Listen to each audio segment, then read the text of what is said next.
Welcome to another edition of AV Rant. I'm Tom Mantry, Associate Editor of Audioholics, and I'm here with... Rob H. This is AV Rant, the show where we answer your questions about home theater and all things audio-video. And right at the top, I will apologize for last week's video version where my microphone levels were disturbingly low and people had to keep switching the volume between Tom and myself.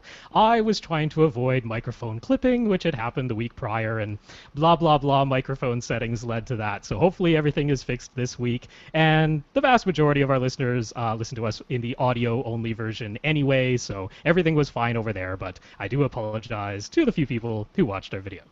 And yeah, that's my start to the show. And I want to apologize for those of you that now heard it twice. I don't want to apologize for those of you who are watching us live. We had to restart because of a technical glitch on my side. We've got that fixed, and that will never happen again.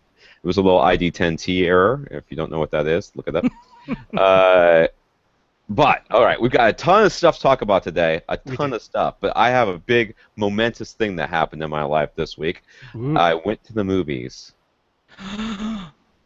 Like an actual out-of-your-house movie theater? Now, it's not that big. What's big is that I went with my wife. I have not taken... The last movie my wife and I saw in the movie theater together was The Lord of the Rings, The Return of the King. That was the last time we had been to the movies together because of kids and other things, and I convinced her that going to see Guardians of the Galaxy would be a good idea, and she loved it. She absolutely loved it. So, hooray! Yes, it was very momentous. I paid extra. Now, you guys might have read on Audioholics Gene's article about Gravity, when he went to go see, when Dobly paid for him to take his wife on date night to go. I'm like, yeah, that Dobly didn't call me and ask me if I wanted to take my wife on date night. Anyways, it was $15.50 a ticket. Holy crap! Yep. But I got Dolby Atmos. That was the only thing I was looking for. But in order to get Dolby Atmos, I also had to get 3D, which I found distracting and irritating, like I always do. I was well. First of all, what did you think of Dolby Atmos? Honestly, Dolby Atmos in this particular movie, I didn't notice it a ton. Some of the ships flying around, certainly I noticed them going overhead, but other than that, there was so much sound happening when the surround sound scenes were happening that it wasn't really obvious that the stuff was overhead as opposed to just elevated it on the sides in traditional surround channels. So to me, this wasn't a fantastic demonstration that really made you prick up your ears and go, ooh, that sounds actually different, the way sort of like Dawn of the Planet of the Apes was, where you really noticed it. I was actively looking for it, actively listening for it, and I almost never noticed it. It was, mostly with the music. To be honest, the music was coming from the ceiling, which I found odd and distracting. So, if this is what Dolby Atmos is, I am not interested in it. The movie itself is awesome, and my wife is. It's a particular case where she easily gets overwhelmed by movies that are plot heavy or that she's not understanding what's going on. So, like Lord of the Rings, she could not keep track of all those characters in the first time we saw the movie. The first movie. Like, she had no idea that there was dwarves and elves and all in that. She got that there were orcs and there were not orcs. But other than that, everything else was kind of lost on her. She doesn't watch a lot of movies, and the movies she tends to watch aren't, she's not used to picking that sort of stuff up. So this movie started off with a lot of information sort of thrown at you. Yep. But if you got past that, the gist of the story was, there's a bad guy, he's got something, we need to get it back, we're the good guys. And it was perfect. It was hilarious. It was so much fun. After all these dour, kind of, darkly brooding movies. It's like not everything has to be The Dark Knight, and this movie proved it. And because unfortunately, what we tend to have this sort of schism. We had really dark movies, like even Superman's getting dark. Superman's getting dark. And then you had kid movies, which could be funny, but there was no real in between. So if you wanted to watch a fun, funny, superhero movie, you had to watch The Incredibles. There really wasn't a whole lot else out there for you. But now you got Guardians of the Galaxy. It's so much fun. It's so awesome. I can't wait to go see it again. I mean, I'm not going to go see it again. Not at $15.50 a pop, that's for sure.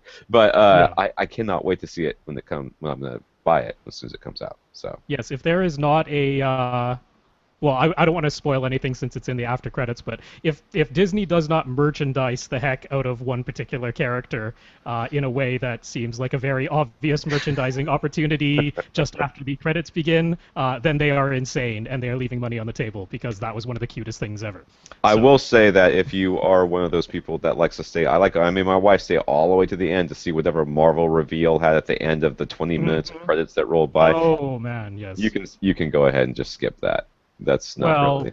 It was kind of shocking, and I wonder if that is actually going to become part of the Marvel universe. It's already part of it. Well, yeah, but I mean, part of the movie universe. I mean, James Gunn said outright in an interview that they basically just put that in there for fun. This is the very, very, very end of the credits, but yeah. I think you could probably wait for the DVD for that one. Don't bother sitting around the theater. Get out of the movie theater earlier than that. All right. That being said, we do have a lot of things to talk about, and this is a highly recommended movie. So, go see it if you haven't, because it's the most fun you're gonna have this summer. And out of its $170 million or so production budget, like 80% of that had to be music rights. Because man, did they get? I mean, it was well-used music, but that must have cost them a bloody fortune. In just music rights. So the thing is I have a hard time telling you which one was my favorite character, because I liked all of them so much. Even the Bautista guy, he's not an actor. No. Is he a UFC fighter or is he a wrestler? No, he was a WWE wrestler. Okay, wrestler guy. That's what I thought. Yeah. I thought he did pretty good. I mean, I was pretty impressed. I've expected him to be the one that was going to be the boat anchor on the whole team, but he kind of held his own, considering. I think he definitely. I think in the future movies, they've already announced the sequel. We'll see more from him, and that he'll maybe come into his own a little bit. But there was. He definitely. I think he held up his end of the bargain there. Anyways, let's start with. Let's thank our listeners of the week. We have Matthew D, Luke H, Stephan, Edon, and Anand. I guess. Anand, yeah. Anand, as our listeners of the week. Thank you guys. A lot of you. Thank you very and much. You all kind of came in on the same day, so almost. So I was like, I kept sending emails to Rob, like, add them to the list, add them to the list. Yep. All these people help support the podcast by going to avrant.com, clicking on the buy us a cup of coffee, even though Rob doesn't drink coffee, but that's okay. I drink enough coffee for 3 normal-sized adults. Yeah. And then they made a small, or they made a PayPal donation to our podcast. That helps keep us going. And we appreciate every single dollar we get because we've pumped that right back into the podcast to keep the podcast up and running. So thank you, Matthew, Luke. We can't put them in that order because I'm going to immediately say... I'm going to start doing biblical references there. Matthew, Luke, Stephan, and Edon, and Anand. For supporting the podcast this week. Thank you very much, gentlemen, and I hope we get to all your questions. If you ask them, some people don't ask questions, they just say thank you. We should mention Anand sent in his questions today, the day of our recording, with the headline questions for this week, and I'm sorry, Anand, that is not going to happen today. They will for sure be on the list for next week, but yeah. This is a monster list. Do not worry. We are going to be sprinting through this thing. I did get my receiver. For those of you that were concerned about that, so that's done. I'm getting the results from my MRI tomorrow for my knee. Mm-hmm. So I'll find out about that tomorrow, and then I'll be depressed. Yes, you were clearly not alone in the torn ACL club. No, I am not. Herb is also a member, at least, at the very least. All right, let's go here. First of all, stuff on Facebook. We've got some bad news. It looks like our AV Rant spots are number 72 Street Stock racing car built by our listener Paul McDonald has raced its last race. Paul posted that it took some pretty heavy damage when another race car spun out and slid in front of him, and it's sort of jacked up. It does. So it looks like neither me nor Rob will ever get to drive it fast, but maybe the next one. Come on, Paul. I can certainly hope so. We could. Can we get our logo on the hood this time? Can we do that? That would be awesome. No, never going to happen, but that would be awesome. Before we hit our comments and updates, did we give out all our contact info? I think we just hit the website. I think I just hit the website. All right, if you want to contact us, and this is how you get your questions answered on this podcast, and believe me, we do answer all of them. As I don't think we've skipped one yet, at least not on purpose. You can contact me, Tom, at AVRant, Rob at AVRant. You go to the website and comment at www.avrant.com. Facebook.com/AVRantPodcast. That's all one word. On Twitter, if you have a real short question, you can send it to Rob at FirstReflect or me at AVRant_Tom. That's how you can get in touch with us. So send us your questions, comments, feedback, and all of that. Now, Nathan over on Facebook, he wanted to defend the f.lux software a little bit. What I'm going to do, I think, is we're going to go through some of these comments and updates, and then when we get to the questions, then I will preview what questions we will be answering, sure, rather than what we normally do, because I think this will be faster. We kind of poo-pooed the f.lux software. That's the one that adjusts the screen warmth and display warmth and brightness and stuff based on the time of day. Ashley had asked us about it, and we were kind of like, that sounds stupid. But Nathan tried it and said that he actually liked it for when he's reading his tablet late at night and finds the warmer color temperature and dimmer image easier on his eyes. So there you go. Nathan gives it the thumbs up. And the two guys that haven't tried it, kind of don't. Anyways, since it's free, why the heck not try it? So we did say that. Mike went to an audio show. He attended Capital Audio Fest 2014. I didn't. Silver Spring. Was that Maryland? Is that MD Maryland? I don't know what that. Oh, the DC. Yeah, the DC area. Yeah, DC area. I don't know. It's been a long time since I had to remember my state abbreviations. If I haven't lived there, just assume I don't know. And of course, you just ask the Canadian if you're in doubt, because I know, really. Well. I'm surprised that you didn't jump right in there, Jeopardy. You got a chance to listen to a lot of speakers priced between $165 a pair and $40,000 a pair. And he wonders if perhaps he has a tin ear because the three speakers he liked best were relatively inexpensive. The three speakers he really liked were the Clue, which is you can go to their website. It's something SJOFN Hi-Fi. Yeah, I don't know how to pronounce that one. That's how I pronounce it.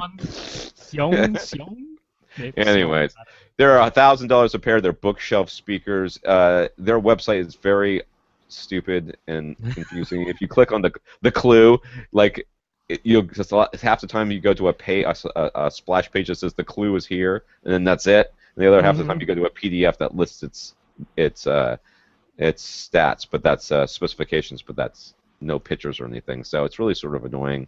It seems to have they were calling it a super tweeter. It looks like a normal tweeter to us. It's a so is that the one with the 7/8? It's 7/8 of an inch, and it's crossed over at 2300 hertz. And I have no idea why that would make it into a super tweeter as opposed to just a maybe regular they just tweeter. Really like it.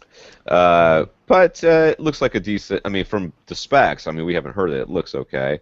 Philharmonic's Audio's affordable accuracy monitor bookshelves priced at just $165 a pair. He liked these a lot. I clicked on it and went, those speakers look awfully familiar, and I couldn't place them. And Rob clicked on them and said, those are the Pioneer Andrew Jones speakers. And in fact, Philharmonic makes no, they're not trying to hide that in any way. They say right there, they took the Pioneer Generation 2 Andrew Jones speakers, swapped out the tweeter for a VIFA branded tweeter, which is something that a whole bunch of people were doing on do-it-yourself forums because they were basically measuring it or listening to it and saying, I think with a slightly more expensive tweeter, this speaker could be even better. So now Philharmonic is basically just doing that little modification for you. And I mean, $165 a pair is only $35 more expensive than the Pioneer Andrew Jones speakers on their own when they're selling at full retail price. So it's not like they're charging you an arm and a leg for what is basically a do-it-yourself upgrade. And there it is. But it's funny because, these were one of the favorite speakers compared to speakers that are costing like $40,000 a pair. And I'm like, I'm not surprised. This is one of the reasons I like the Pioneer Andrew Jones speakers so much. The last one was the Vanna2 Transparent 1. These are small monitors. They're self-powered. They have a rear-firing passive radiator in them. So they have amps, digital amps in them. They have USB, Tosley, coax connections, 3.5 millimeter headphone inputs, or headphone output. It can't be input. Anyways, so but they seem to have extremely wide frequency range, and most people coming into the room asked where the subwoofer was. Oh, where's the subwoofer? Says a bunch of high-end people who have never actually heard one. So, yes, as far as him wondering whether he has a tin ear because these are the ones he liked, nope. These are probably the ones I would have ended up liking too, man.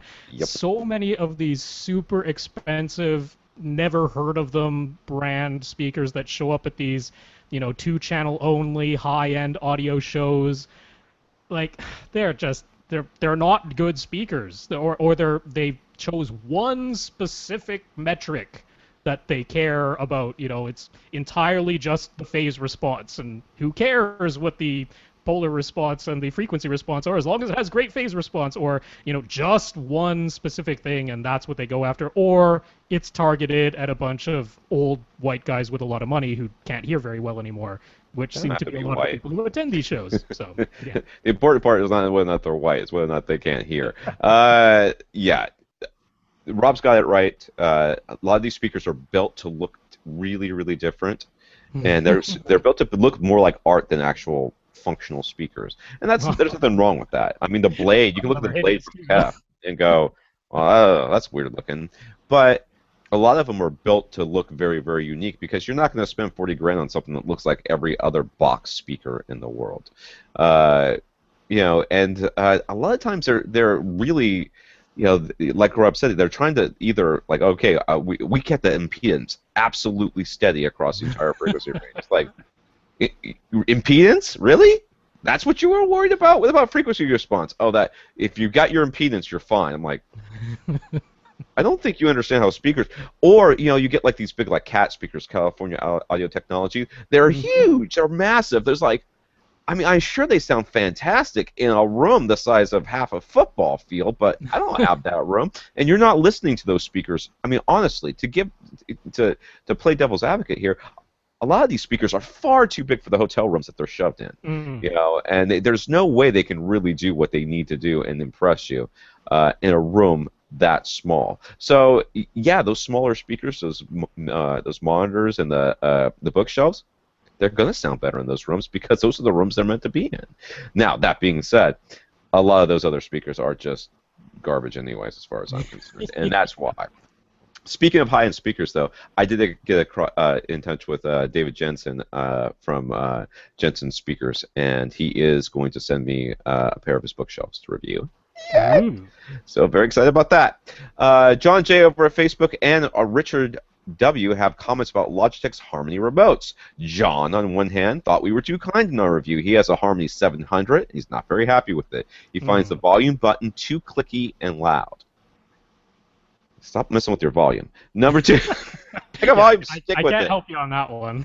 It sounds like what you need is dynamic EQ. He finds the volume button. Okay, I already said that one. His family doesn't want to use it because when they start an activity, it frequently misses commands. That's something that we've talked about in the past, and one of the reasons why the Harmony Ultimate is one of the ways they're combating that is there's so many ways to get the IR to the stuff that you end up not missing them as often, because with like my parents' 650, I went and checked if they do have a 650. If you're not pointing it at it, it's not going to go. You have to hold it pointing at it sort of in that general direction, or it won't work. And a lot of people end up sort of pointing it upward because they're holding it up to look at the screen so they know which button they're hitting, and then it's aiming up at your ceiling. And if you look at the Ultimate One remote, or the Ultimate the Harmony Ultimate the handheld part of it, there's an IR blaster on the bottom. Right, so that basically when you're holding it up and looking at it, it's still firing forward because they know that's what you're doing. Okay, there's that, and I understand that. If you select a particular device to control, he's unable to quickly adjust the volume. Why isn't there a volume punch through like there are in other programmable remotes? What this means is when if you take a universal remote, one of those ones that you just program right out of your that you just put the codes in somehow manually. It's usually less than $100. When you set the volume control to be the receiver, it's always the receiver, no matter if you're controlling the DVD or anything else. That's called volume punch through. Harmonies don't do that. They never have. It's not unique. When you're on, when you drill down into the menu system into the specific device, you no longer can control the volume on the receiver, which is where you want to do it. But there is a workaround. Oh, yes.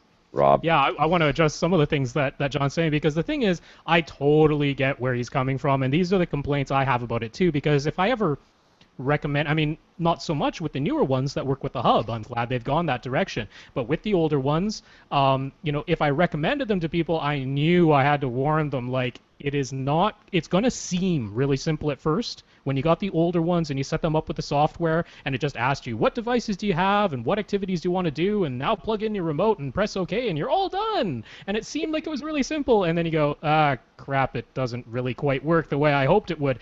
All of these things can kind of be fixed, but it's a pain. And that's why we say it's like the best of the worst remotes, right? Like, you know, every remote has problems, and Harmonies can do a heck of a lot that other remotes can't do. But sometimes to get it to do what you want to do, you have to fight with it a bit. So things like the volume punch through, first of all, they're hoping that once you start an activity, you're just going to be controlling everything from that activity. They don't expect you to be going and controlling other devices individually. That's not the way it's supposed to be done. If you want to keep that volume going, you can just make sure that all the buttons you want to have access to while you're using that activity, you have to manually put them into that activity yourself. That's one way. The other way is to go through each and every one of your devices, most of which probably don't need their own dedicated volume control, and learn your AV receiver's volume buttons into each device manually, and now voila, you've created a volume punch through. So it doesn't matter what device you're controlling, the volume will control the AV receiver. So I mean, there are workarounds for this stuff, but you have to get a little creative, and it's definitely a pain in the butt to have to do it, and time consuming. So yeah, we never said it was perfect. Nope. He says the last one here, if he switches from a specific device back to his current activity, there's another HDMI handshake. I don't know that I've ever experienced that. Well, this is a bit of a usability thing. If you look at most of the remotes, near the screen, whether it's a touch screen or not, because like the 650 doesn't have a touch screen, it has little buttons beside it. But what will happen is what a lot of people do is they start an activity, watch TV or watch a movie or whatever, and then they want to go and control some other device that isn't part of that activity or has a button that they didn't manually put into the activity that they want access to. And then when they want to go back to the activity, they hit the activity button again, which starts the whole command chain, and that sends out another command to switch to the correct input on your TV and on your AV receiver, and that's why there's another HDMI handshake. There's always a button below the screen on those. That on the 700 and the 650, there's a single button there, and it's kind of context sensitive, and it'll actually say like back. Right, that's the one I always used on my parents, which is back. And on the touchscreen ones like the Harmony 1 or the Harmony 900, it'll actually say current activity in one of the buttons that's below the screen. If you do that, it just takes you back to where you were without sending out the commands again. So that one is something that John can fix. He doesn't have to press the activity again to go back to what he was already doing. You just have to press the context-sensitive back button or current activity button. But that's something that's like, it's not totally intuitive if you're not looking there, if you're not used to doing that way. So I don't blame anyone who finds that, but there is a way around it. See, that's the thing that we're kind of talking about here. The Logitech, the Harmony remotes, you know, we're talking about a lot of power in a consumer-level device, okay? When you take and you try to put that much power into a consumer-level device, it's going to be quirky from time to time. It's not. They're only going to be able. I think they do a really good job of making it pretty intuitive. That said, it's never going to be as good as like a custom programmed Pronto or a Crestron or, you know, one of those where you're absolutely. But those take a heck of a lot of time to set up too. Well, they do, but you're paying somebody else to do it, so you're not doing it. So it doesn't take you any time; it just takes you a bunch of money. So the solution, John, is either, you know, do some of these workarounds yourself, or learn how to use it so that it doesn't have the problems that you're having, or pay the extra money, or go back to individual, you know, a big basket of remotes on your.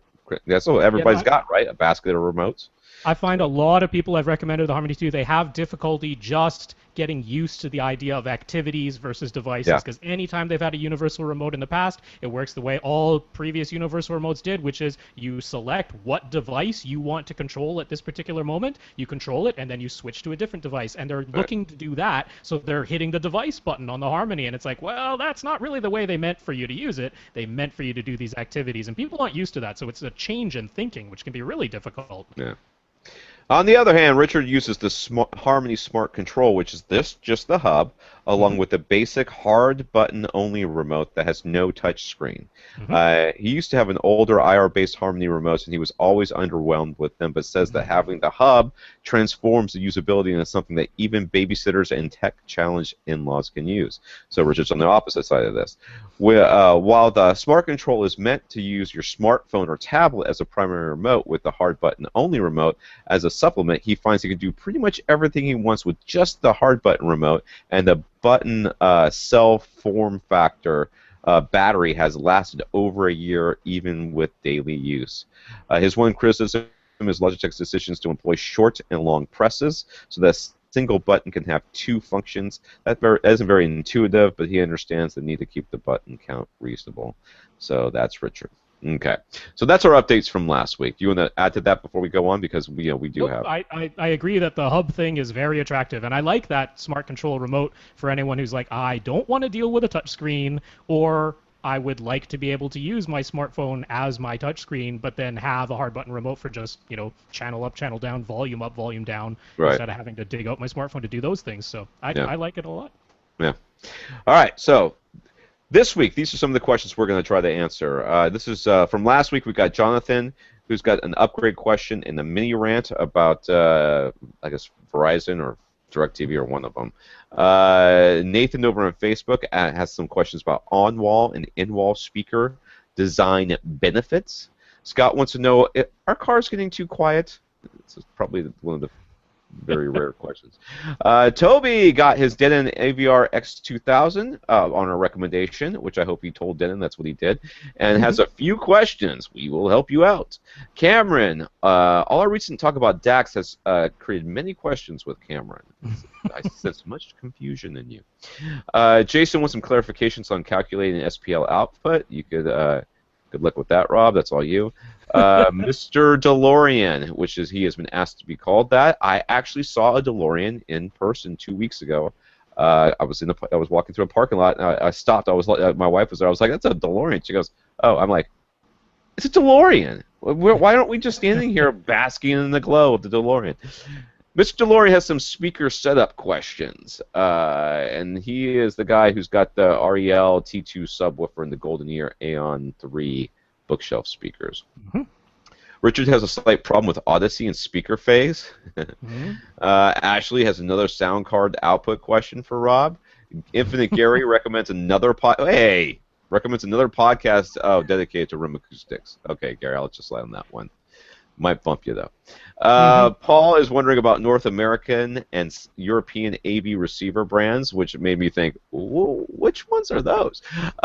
Stephen has Stephen has some surround sound setup problems and a DIY subwoofer question, and that was Stephen R. Stephen M. wants to know whether to buy SVS Ultra series speakers, and Stephen M. lives in Australia, so the shipping becomes an issue. All of that. Not a chance we're getting through all that crap. All right. Jonathan has an upgrade question to mini rant. His current setup, he's got a 42-inch Sharp TV, Yamaha YSP 4000. I recommended that many, many moons ago, and he got it and loved it.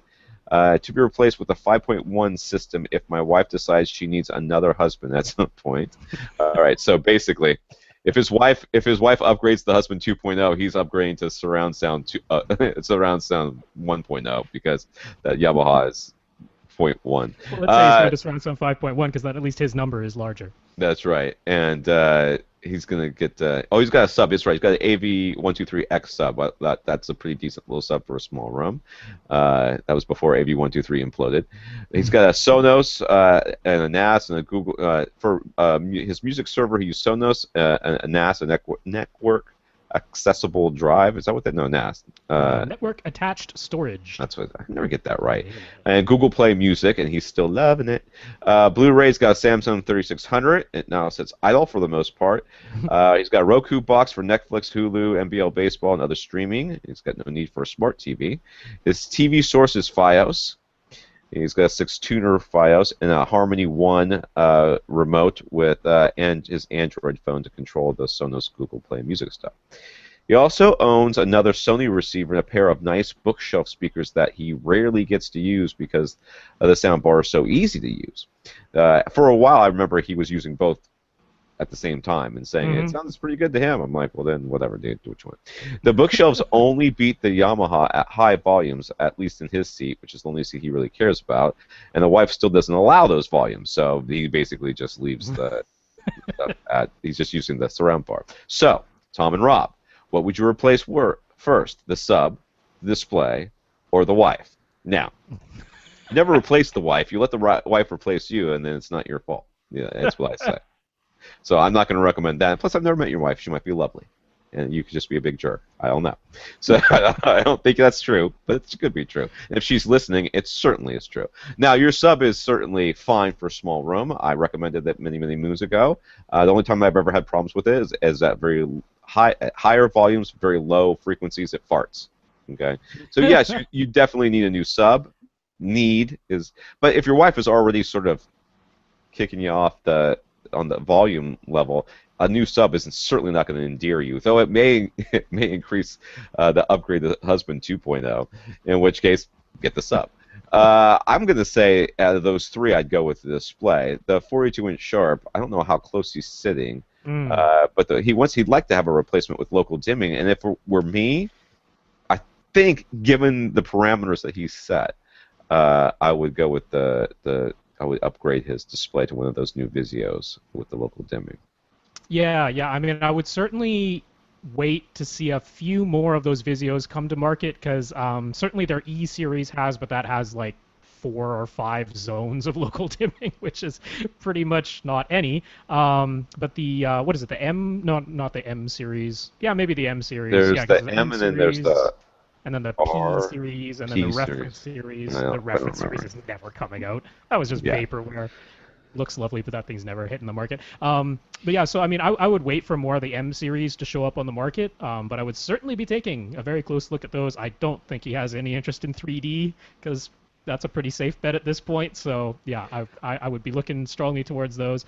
I don't know. I mean, it's me, so I'd probably go with the subwoofer first, because just because you've got a little time to wait to see how those M series all turn out and hit the market. So I'm like, get one of those little sealed SVS subs. But how often do you watch TV when your wife's not around? That's the real question. If you do that and you can blast every once in a while, then because I mean that little X sub is definitely not digging down to 20 hertz, but you know. Oh my God! I don't think it's digging down to 30 hertz. I don't think it may be hovering around the 40 hertz range. I don't really remember. It's a decent little sub. That's what I kind of said. You put it in your small room, and you enjoy it for what it is. You know, it's almost a mid-bass module for those of you that know what that is. But yeah, I mean, there are certainly some frequencies that you are literally not hearing right now with that particular subwoofer. So. Yeah, if you could hear them, your wife might make you turn them off anyways, and then where would you be? Then you would actually have them and not be able to listen to them, plus all the other frequencies that your little X sub was playing. So I don't know. To me, I think I would go with display. Well, I say sub, he says display, and we both agree the Vizios are worth a look. So there we go. Jonathan also has a mini rant about his experience switching from DirecTV to Verizon. He says the problem is that he knows exactly what he wants. But he had to play sort of CSR roulette with the billing specialist and the tech specialist. But after 2 weeks, he finally got it done, and wants to know if this is endemic or the result of trying to please the widest customer base without the ability to easily customize. Well, obviously, it's a training issue. I mean, more than anything, it's a training experience issue. You know, what you're really doing with this whole CSR billing tech roulette is you're just hoping to get somebody who can speak your language. And if your language is, I want me a house on TV, all right, well, guess what? Everybody's going to be able to help you. Okay? I spent all day listening to somebody say him all day. You ever met somebody like that? Him is tired. Him is tired right now. I'm like, goodness. if you do not stop doing that, I'm going to slap you in front of your mother, who's also saying him is really tired. Slap both of you. Oh, it's just yeah. So you're not even Grammar Tom, but that's a bridge too far. Yeah, it's a bridge too far. So you're looking for somebody that speaks your language, and sometimes your language is, I need somebody who actually knows something about this other than what's on your script. I would like to speak to a tech person. I would like to, and that's what he obviously had to do. But you found, so I guess I had never really heard this before, but you found something else. Oh, are you referring to the link that I put in there? Yeah. Well, this is a number of weeks old at this point, but if anyone who's familiar with Ryan Block, he's actually one of the founders of the original Engadget, and then went off with Peter Rojas and started GDGT, and now they're both back at AOL and kind of running Engadget again. But he is married to Veronica Belmont, who's quite the internet personality. She does a lot of hosting on different shows, and so the two of them were trying to just disconnect from Comcast. They just flat out didn't want to be with Comcast anymore.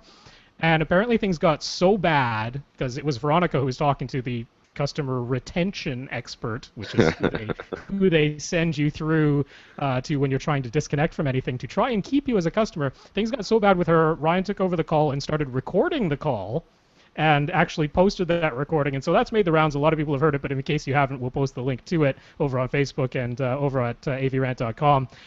If you can get through the 8.5 minutes or so of this call, you're a better man or woman than both Tom and myself, because it was just painful. It's painful to listen to on both sides. Like, Ryan was incredibly polite and restrained in talking to this person, and it's also horrible listening to this customer retention person who's apparently like afraid for the life of their famy. I know, it's what it sounds like. Did they put up a fight?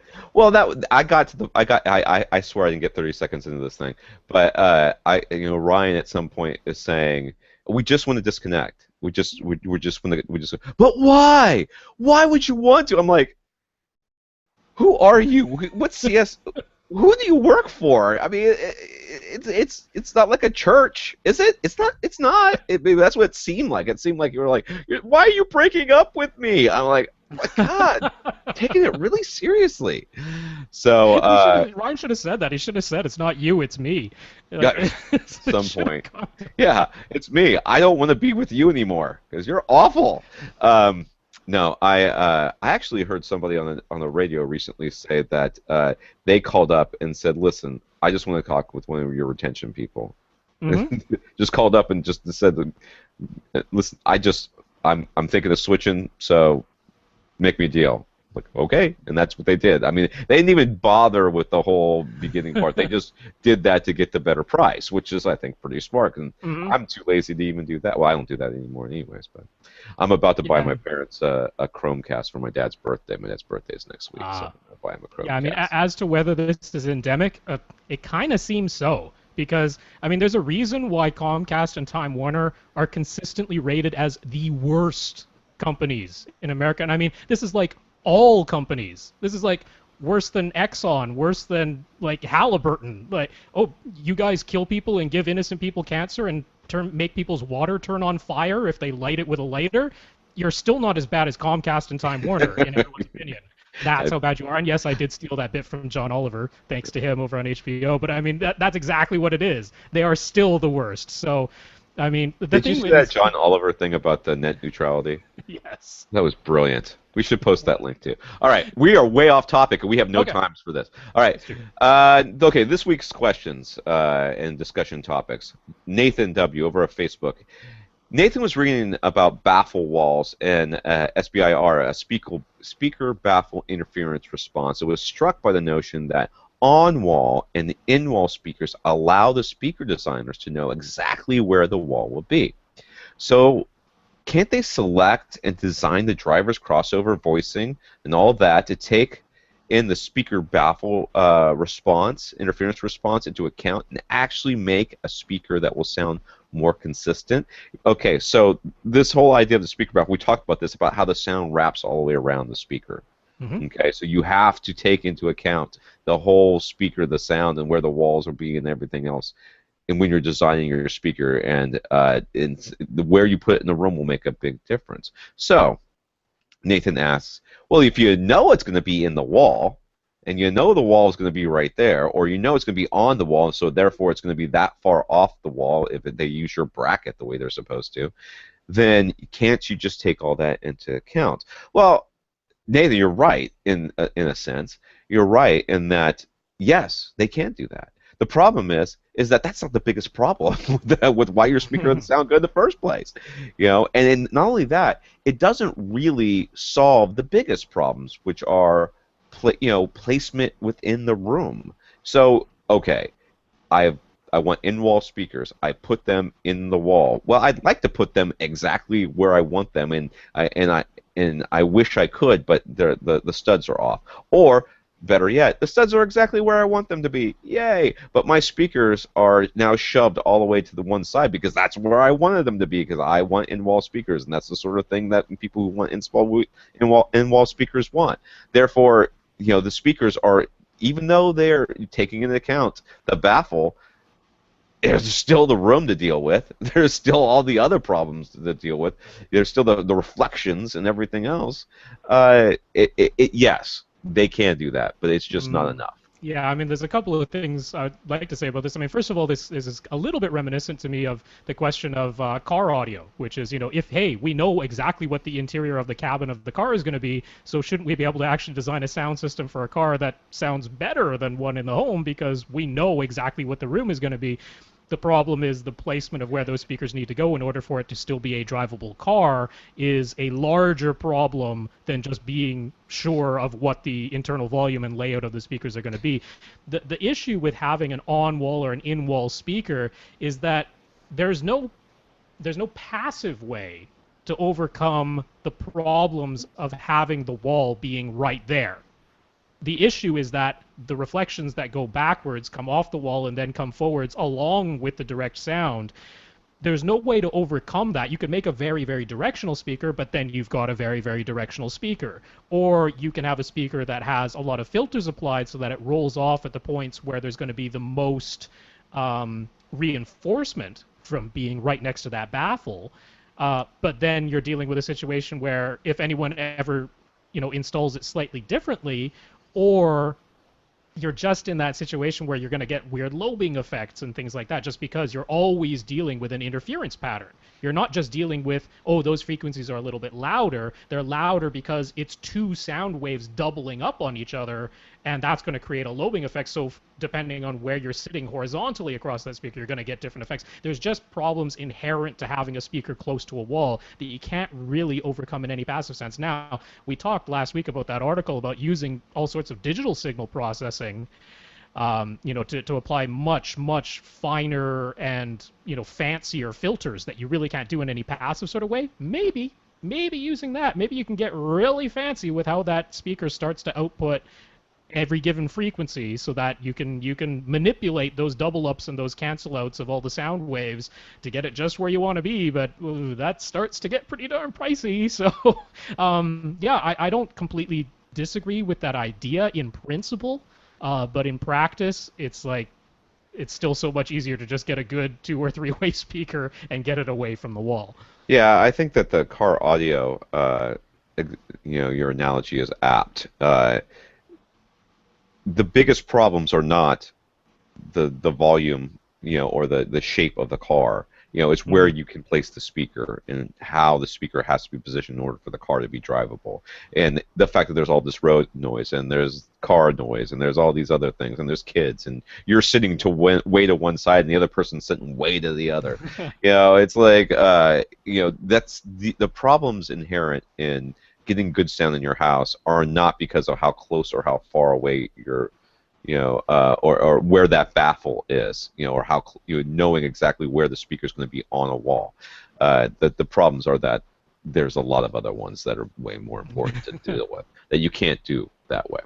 Scott A, on the other hand, wanted to know what we think of using a car audio system to pump in engine sounds to cars with ultra-quiet passenger cabins. He says some of the new BMW models do this, which there's a link to that. So that this is, I guess, the BMW M5 is one of the ones that does that fake engine noise using stereo. Well, honestly, if you buy a motorcycle, especially if you're one of those Harley guys, and it doesn't make a certain noise, you take it back. Okay, you take it back and say it is broken. You're like, yeah, oh well, no, these are the normal pipes that we have to put on here because of road regulations. Like, yeah, take them off and put the other ones on, the ones that go. That's the one I want. I buy this so that it could sound like a normal motorcycle. I made it. I wanted to shake windows. Okay, you buy a BMW, expect a certain sound. On top of that, some electric and hybrid cars are also using speakers on the outside to warn pedestrians because they are too quiet when they are running. And I was telling Rob before the podcast, this totally happened to me one time.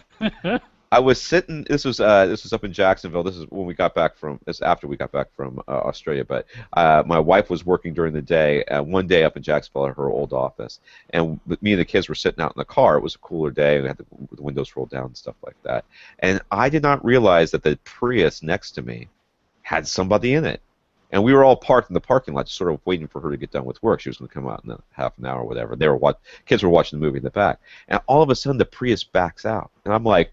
I about jumped out of the car. I was like, "What's happening?" I thought my car was rolling forward. I thought I'd hit the gas or somehow shifted the drive. I'm like, "What's going on?" Because it was completely silent. Freaked me out.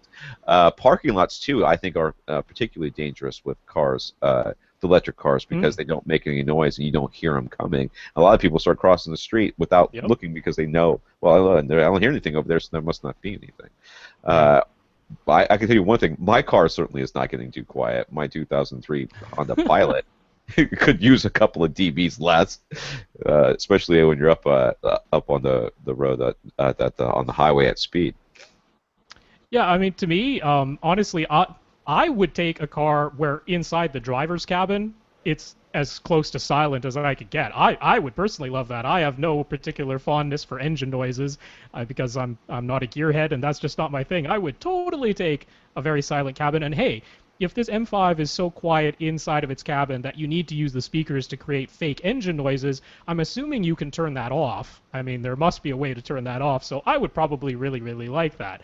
And you know what? If it becomes an optional thing, and you can like make the engine noises as loud as you want, and hey, if it's fake engine noises anyway, you could make it sound like whatever you want, right? I mean, you could have a tiny little two-seater thing with no trunk that's like barely a closet on wheels, and have this crazy monster engine sound, because that's what you as the driver want to hear inside the cabin. So I'm all for it. Why the heck not?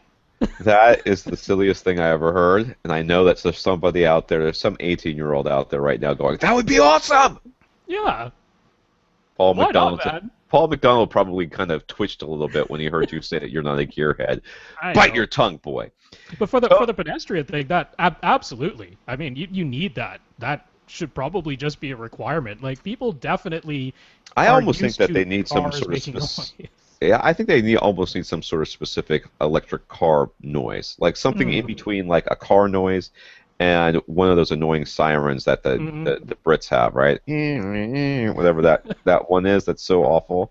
Something in between that's sort of like a ting or a beep or something that you would hear that would cut through everything around you, but wouldn't be, like a bass, like a real bassy thing that would carry. Something that would just, Yeah, well, go. I mean, all our cars now are getting these fancy, basically sonar systems and stuff like that to sense everything that's around them, and Google's working on their self-driving cars. So, I mean, hey, combine... They're testing that here, by the way. They've been testing that here in Tampa. Google self-driving cars. So, I mean, combine all that sensing technology with, like, some of those, very, very highly directional speakers that sort of beam out almost like a laser bit like a sound, so that it could target people who are walking by and just be like, beep, beep, I'm here. Or, actually just shout at them to get out of the way or something. let's use all this technology to our advantage. Anyway, before we move on, I just wanted to jump back to Nathan's real quick about the in-wall, on-wall thing, because I just wanted to mention he said he was reading about baffle walls, and we were talking about that, like the THX baffle wall design, and I just wanted to mention there is a reason why part of that baffle wall design is to place a tremendous amount of damping acoustic absorption material on that baffle wall, in between the speakers, around the speakers, behind the speakers, if you can get it there, like just damp the heck out of that front wall. Why would that be the THX recommendation if those speakers being on the wall were any sort of benefit? I mean, they're doing that to get rid of those secondary reflections off the wall. So I just wanted to mention that again. All right. Toby H got his new Denon X2000, and he's loving it so far. He toyed with the idea of getting the X4000, but decided that the difference in price wasn't worth it to him because he'd rather use the $500 he has left over for a new sub. Hey, I can appreciate that. I wholeheartedly support that decision. So with this $500, he's looking at either SVS SB1000 or PB1000. The SB, of course, is S for sealed, PB, P for ported, and wants to use a subwoofer in a bedroom to begin with, but it will eventually be moved to an open concept living room. So he's trying to decide if you should go with the ported subwoofer or the sealed. Any advice? Well, my advice is this. Once you get it into that bedroom, is there a chance that you think you might stay there because you've decided that you love it so much there? Or are you absolutely certain it's going to leave? Because if you think there's a chance it might stay there, then you could decide on the sealed box, and that would be something that would be enough for that room without being too much. The ported box you are going to need for the open concept. There's just the port gives you a lot more output.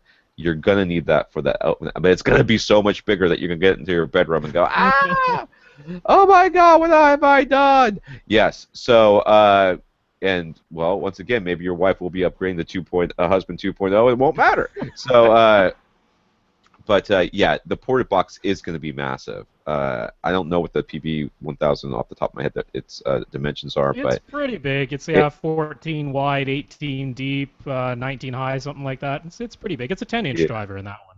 Okay. Yeah. Well, yeah. It's gonna build a cardboard box, dude. Seriously, please do that. Please just take some cardboard and build a box, because the tape measure thing doesn't work.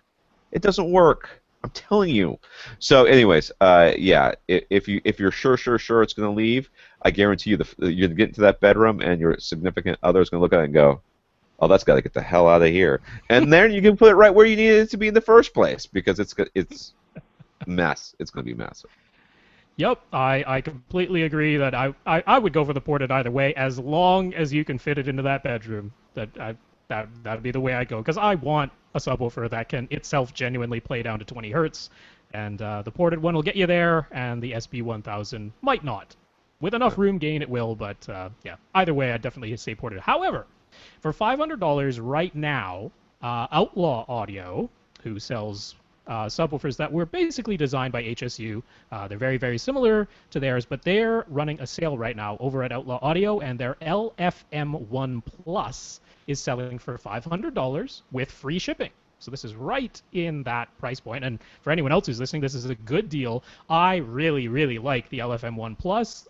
It's even bigger than the PB1000. It's got a 12-inch driver instead of a 10-inch driver. It's got a slightly more powerful amplifier. It can play a little bit louder, like that.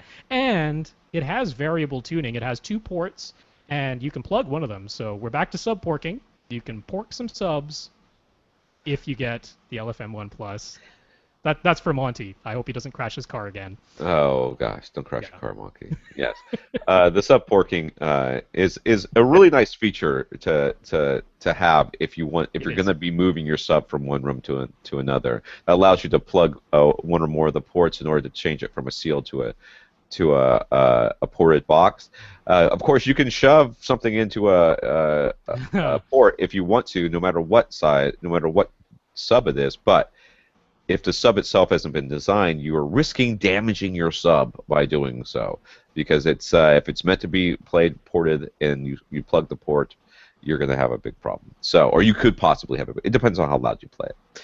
But when they're designed this way, there's usually a switch or some sort of knob that you turn, and that allows you to plug the ports without having any problems with damage. So, yep.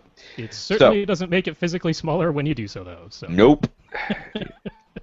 Porking rarely does. Toby has never used any type of auto room setup, room correction. Do we think it's worth using Audyssey MultEQ XT?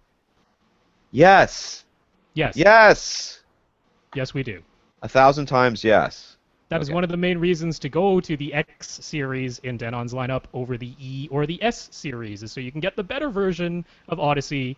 And yes, by all means, give it a try. Mm-hmm.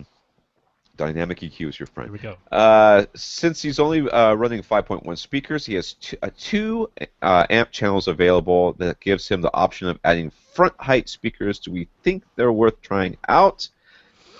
If Dobly Atmos is any indication, no, I don't think. Unless, I mean, if you got speakers lying around and that's some speaker wire, nothing to do with it, well, I don't care what you do. But if you're going to ask me to spend some of that $500 sub money on some more speakers for height channels, not a chance, dude. Not gonna happen. I completely agree. Do not go spending extra money to get another pair of speakers just to add front heights. I have no real love for the front height speakers. Haven't found them terribly useful, and I was looking it up, and it doesn't appear as though the X2000 has either of the sound modes that lets you use front wide speakers. Those would be Audyssey DSX listening mode or DTS Neo X listening mode. Those don't appear to be either of those don't appear to be in the X2000. So I'm a fan of the front wide speakers. Pretty much only if you have your first reflection points highly damped and absorptive, though, which I do, and that's probably why I like it, and a lot of people don't really think the front wides do anything. But yeah, the front heights, got no real love with them, so yeah. There you go. Cameron K. A few weeks ago, Cameron asked about the AudioQuest Dragonfly USB DAC. That's a digital to analog converter. He says the reason he started looking into USB DACs wasn't because of a noisy laptop headphone output, but because one day, on a whim, he tried connecting an older Pioneer AV receiver to his computer and discovered that the AV receiver's headphone output sounded a lot better than his laptop's. So he wanted that better sound quality, but without the bulky AV receiver. That led him to the Dragonfly, but now he's got a lot more questions. His top priority is the best sound quality possible at his desk. Okay, so number one is desk, followed by being able to use it in his living room with a laptop. Okay, he'd also enjoy being able to use it on the go with his iPhone. So first of all, why did the headphone output of his AV receiver sound so much better than his laptop? Is it the DACs? Probably not. Is it the amps? Very possibly. Yeah, very possibly. Is it both? No, it's not both. The DACs is not the issue. I mean, it's just not the issue. It certainly is. The amps, perhaps some sort of noise. He said there wasn't noise, but maybe he wasn't noticing it, but it was making some noise. Like I have had some that you plug it in and it sounds fine until the music starts, and the music starts, and all of a sudden there's this hiss that you don't notice until you know it's absolutely quiet, and after like 3 seconds it shuts off. It shuts off the headphone output. Could be some of those laptop headphone outputs are really, really weak and really, really non-linear. And so, I mean, that is the amp. That is the headphone amplifier right there, and I would have no doubts whatsoever in the situation for what he described, that his AV receiver just had a way better headphone amplifier.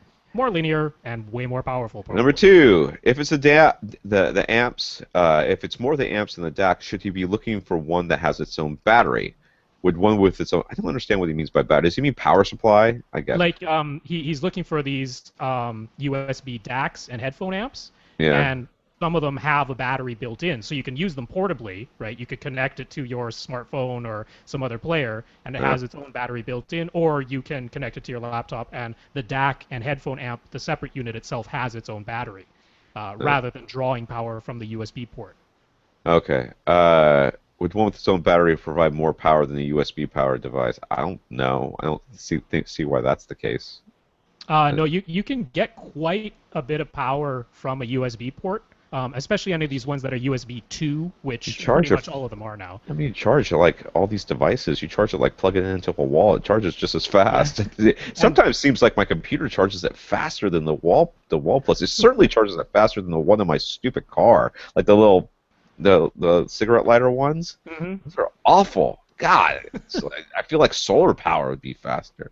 Yeah, when it comes to powering headphones, we need very, very little power. We need milliwatts of power, right? Like 200 milliwatts into a 32 ohm headphone is like a ton of power. So you don't need a ton of power for a headphone. If you've got headphones that need a ton of power, you already know this, I think. Yeah. I mean, I keep plugging it into things and I don't hear like electrostatic headphones that require a special amplifier that will be sold with the headphones because you can't plug them into anything else. Yeah. But yeah, as far as where it's getting the power from, a USB powered device is fine in terms of how much power it will have available to it. So that's not the reason to get a battery power. I've never had any issues. The AV receiver he has tried is a Pioneer VSX45TX. Is it even possible to send a high resolution, at least 9624, because he might go higher, audio via USB to that receiver? Well, of course it's possible, but I don't know. I guess does that have a USB port in it? It does, right? It must. It has a USB port. It's actually one of those USB-B type plugs, the kind of squarish looking. Oh, square ones, right? Yeah. Is that sometimes those are only for firmware updates, though, huh? Yeah, but it definitely works. I mean, this is a little bit tricky because I looked through the manuals, I looked through a couple forums to see if there was any mention specifically.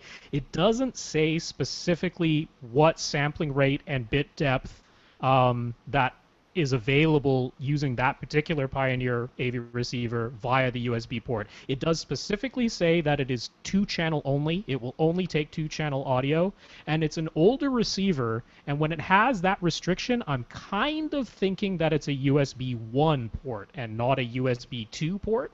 And if that's the case, there are some small limitations. USB 1 was capable of transmitting 2 channels of 96/24-bit audio. So, in theory. In theory. We looked that up. We looked it up. We found out that USB can support it. Almost no one did. Right. It's like, yeah. So it's a question of, I mean, the cable itself can send that audio. Obviously, your computer can output that audio from the USB port. Whether or not your AV receiver will actually play it back properly, I am not sure. Now, you can try it. Definitely turn your volume way down, because if it doesn't support it, you might get some horrible, squealing, terrible sounds coming out of it. As long as you have your volume turned way down, you won't break anything by doing that. But yeah, when it has that 2-channel only audio restriction, I'm pretty sure it's probably a USB 1 port. You will not, if that's the case, be able to support anything higher than 96/24, but I can sort of say give it a try. Just be careful doing so. Yeah, I would be surprised if it supported anything better than 1648. It's probably 1648. Yeah. Let's see here. I lost my place. Products like FiO's DAC headphone amps sound as good as his AV receiver. Well, honestly, the DAC is not the issue. Right. The DACs are a mature technology. They haven't really gotten that much better. I keep saying that. I'm going to keep saying it until it sticks in. So the real question is the headphone amp. And really, headphones amps are pretty mature technology too. It just is whether or not it's how well it's implemented. And generally, like we saw last week when we had one of our listeners who went through, had a big long laundry list. He was like, I listened to all of them. They all sound pretty good. All of them have, because all we're really listening for is a low noise floor. Yeah. And I would say, yeah, just eliminate the is it philo? It's FiO. Or I pronounce it FiO anyway. Is it two I's? It's two I's. F-double-I-O. See that from here. Anyways, just eliminating that. Any DAC headphone amp combination that portable ones, most of these things, most of them are going to sound as good as your AV receiver, I think. Without having to actually listen to them, I'm going to be like, yeah, if you plug it in and you hear it, well then take it straight back. But if you're not hearing a hiss, you're probably fine.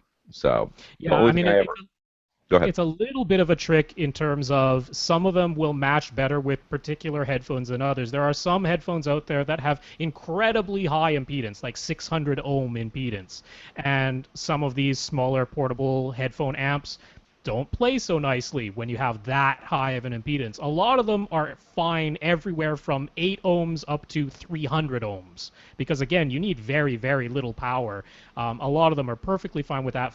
FiOs are perfectly fine with that. The FiO amps that I've ever listened to over at like Headphone Bar and that, I wouldn't say they are the most silent noise floor I've ever heard in my life, but there is nothing objectionable about them. To my mind, they're quieter than my iPhone's headphone output. That is almost certainly quieter than your laptops. So yeah. I give them a big thumbs up. I think you'll be perfectly happy with the sound quality from it. So if he wants the very best headphone audio quality at his desk, I guess going to his DAC. Mm-hmm. Should he be using an optical cable, HDMI, or is USB just fine? USB is just fine. USB is just fine. Yep. Yeah, just fine. I mean, there would only possibly be a question mark if you want to do this with surround sound, high-resolution audio, in which case pretty much none of these USB headphone amp ones will work because they're all 2-channel. They're meant to be connected to headphones. But I don't think that's the case here. He's saying he wants headphone audio quality. Right. Now, the thing is, I'm totaling up everything he was looking at, which is he wants to use it as at his desk. He'd like to be able to take it with him to his living room and use it with his laptop. And he'd like to be able to take it on the go. Now, in that last one, being able to take it on the go, and he said he has an iPhone. Now, you can get the Lightning to USB. It's actually called the camera connection kit. Right. That turns the Lightning port into a USB port. And a lot of these will work.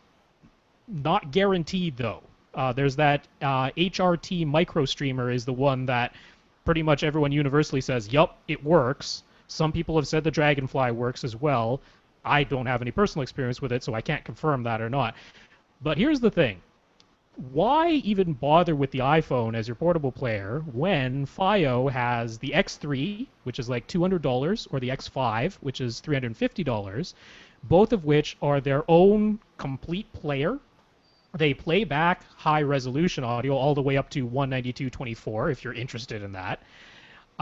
They have their own battery built in, so it answers that part of it. And both of them can be used as a USB DAC/headphone amp. They have a USB port, and they can plug right into your laptop and use that output from your laptop. So that, to me, solves every conceivable situation.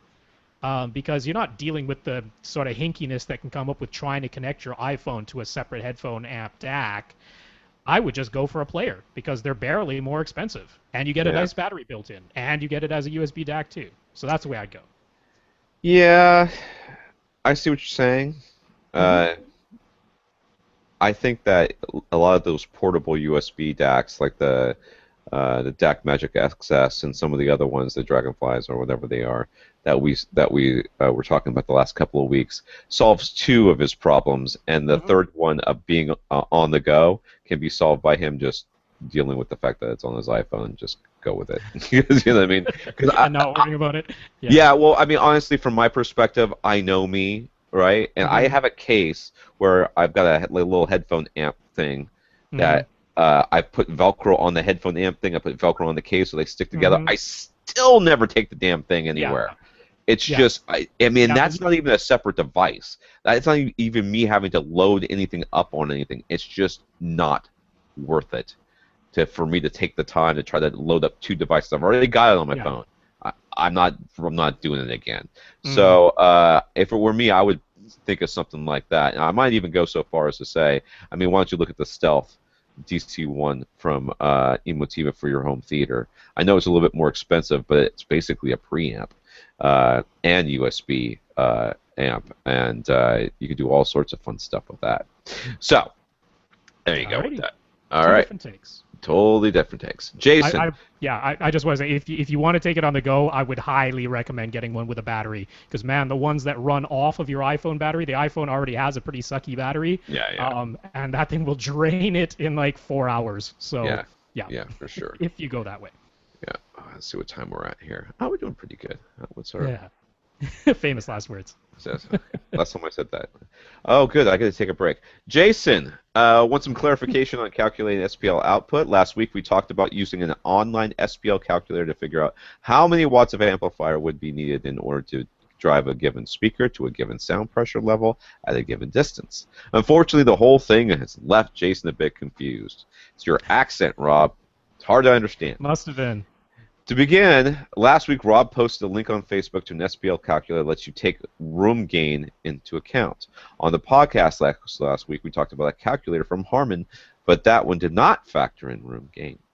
Second, Jay, so do you want to talk about that first, or can I keep going? No, I'll just mention, yeah, if you head over to Facebook or avrant.com and you look at the comments for last week's episode, yeah, I put the link for that SPL calculator. I definitely prefer that one because of being able to take room gain into account, which you will definitely want to do. Otherwise, you'll get crazy figures like the Harman one saying you need 1,200 watts if you're sitting 12 feet away from an average, average efficiency speaker, which is just not the case in a real room. It's true if you're outside with no walls around you. Did it say Class A? Because that would be awesome. But yeah, in a real room, you need more like 300, maybe 400 at the most, and so yeah. All right. Room gain account. Okay. Second, Jason was mostly confused by how the speaker's impedance plays into all this. For example, speakers are the MK Sound 750TH X series. They have specs of 90.5 dB sensitivity. And there's no other parameters given, and of course not. And 4 ohm impedance. So Jason is wondering, should he just plug in that sensitivity value into the SPL calculator, but then double the number of watts in his head because of the 4 ohm impedance?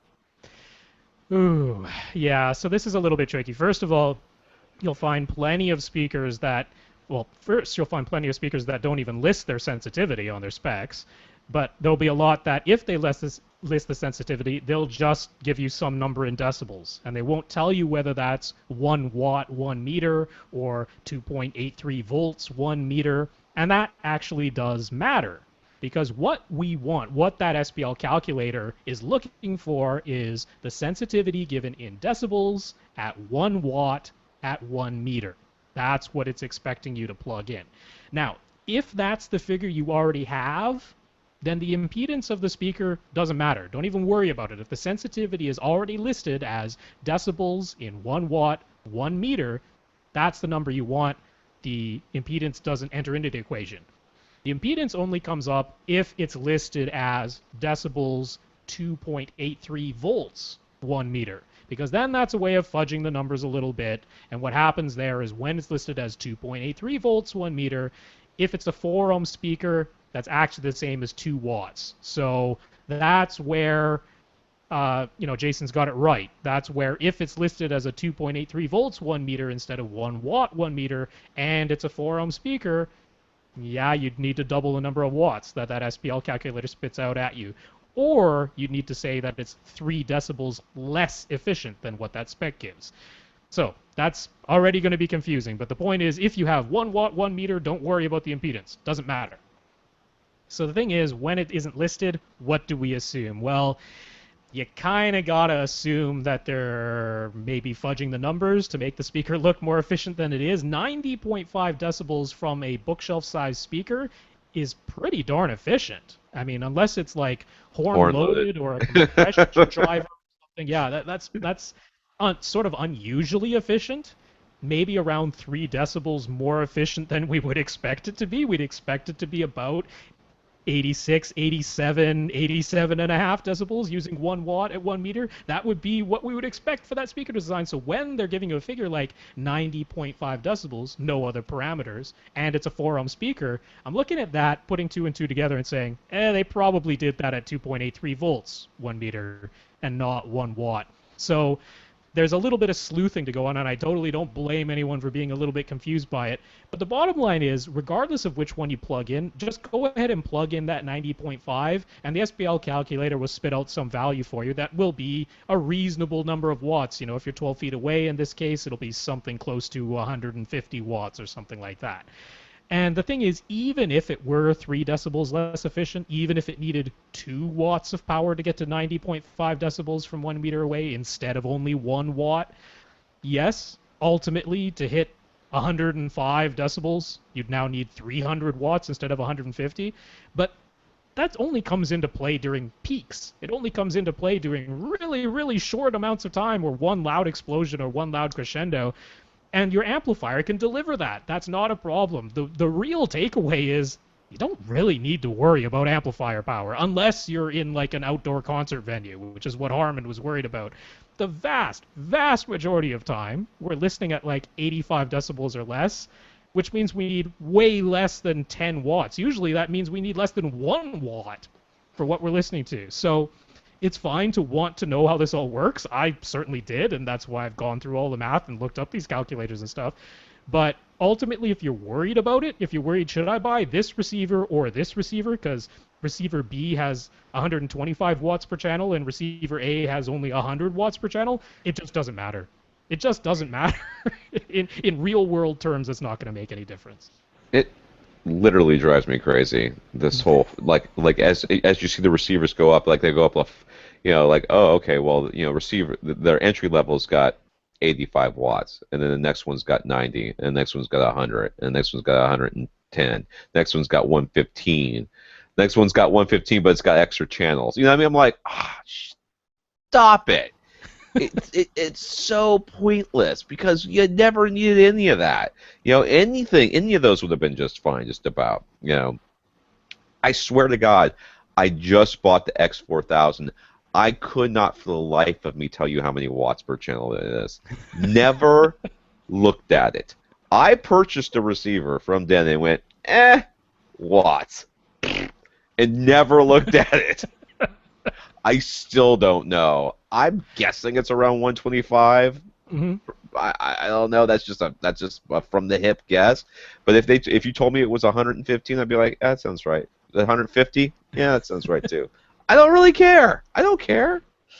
Yeah, I think the real takeaway is using either of these SPL calculators, because frankly it won't matter.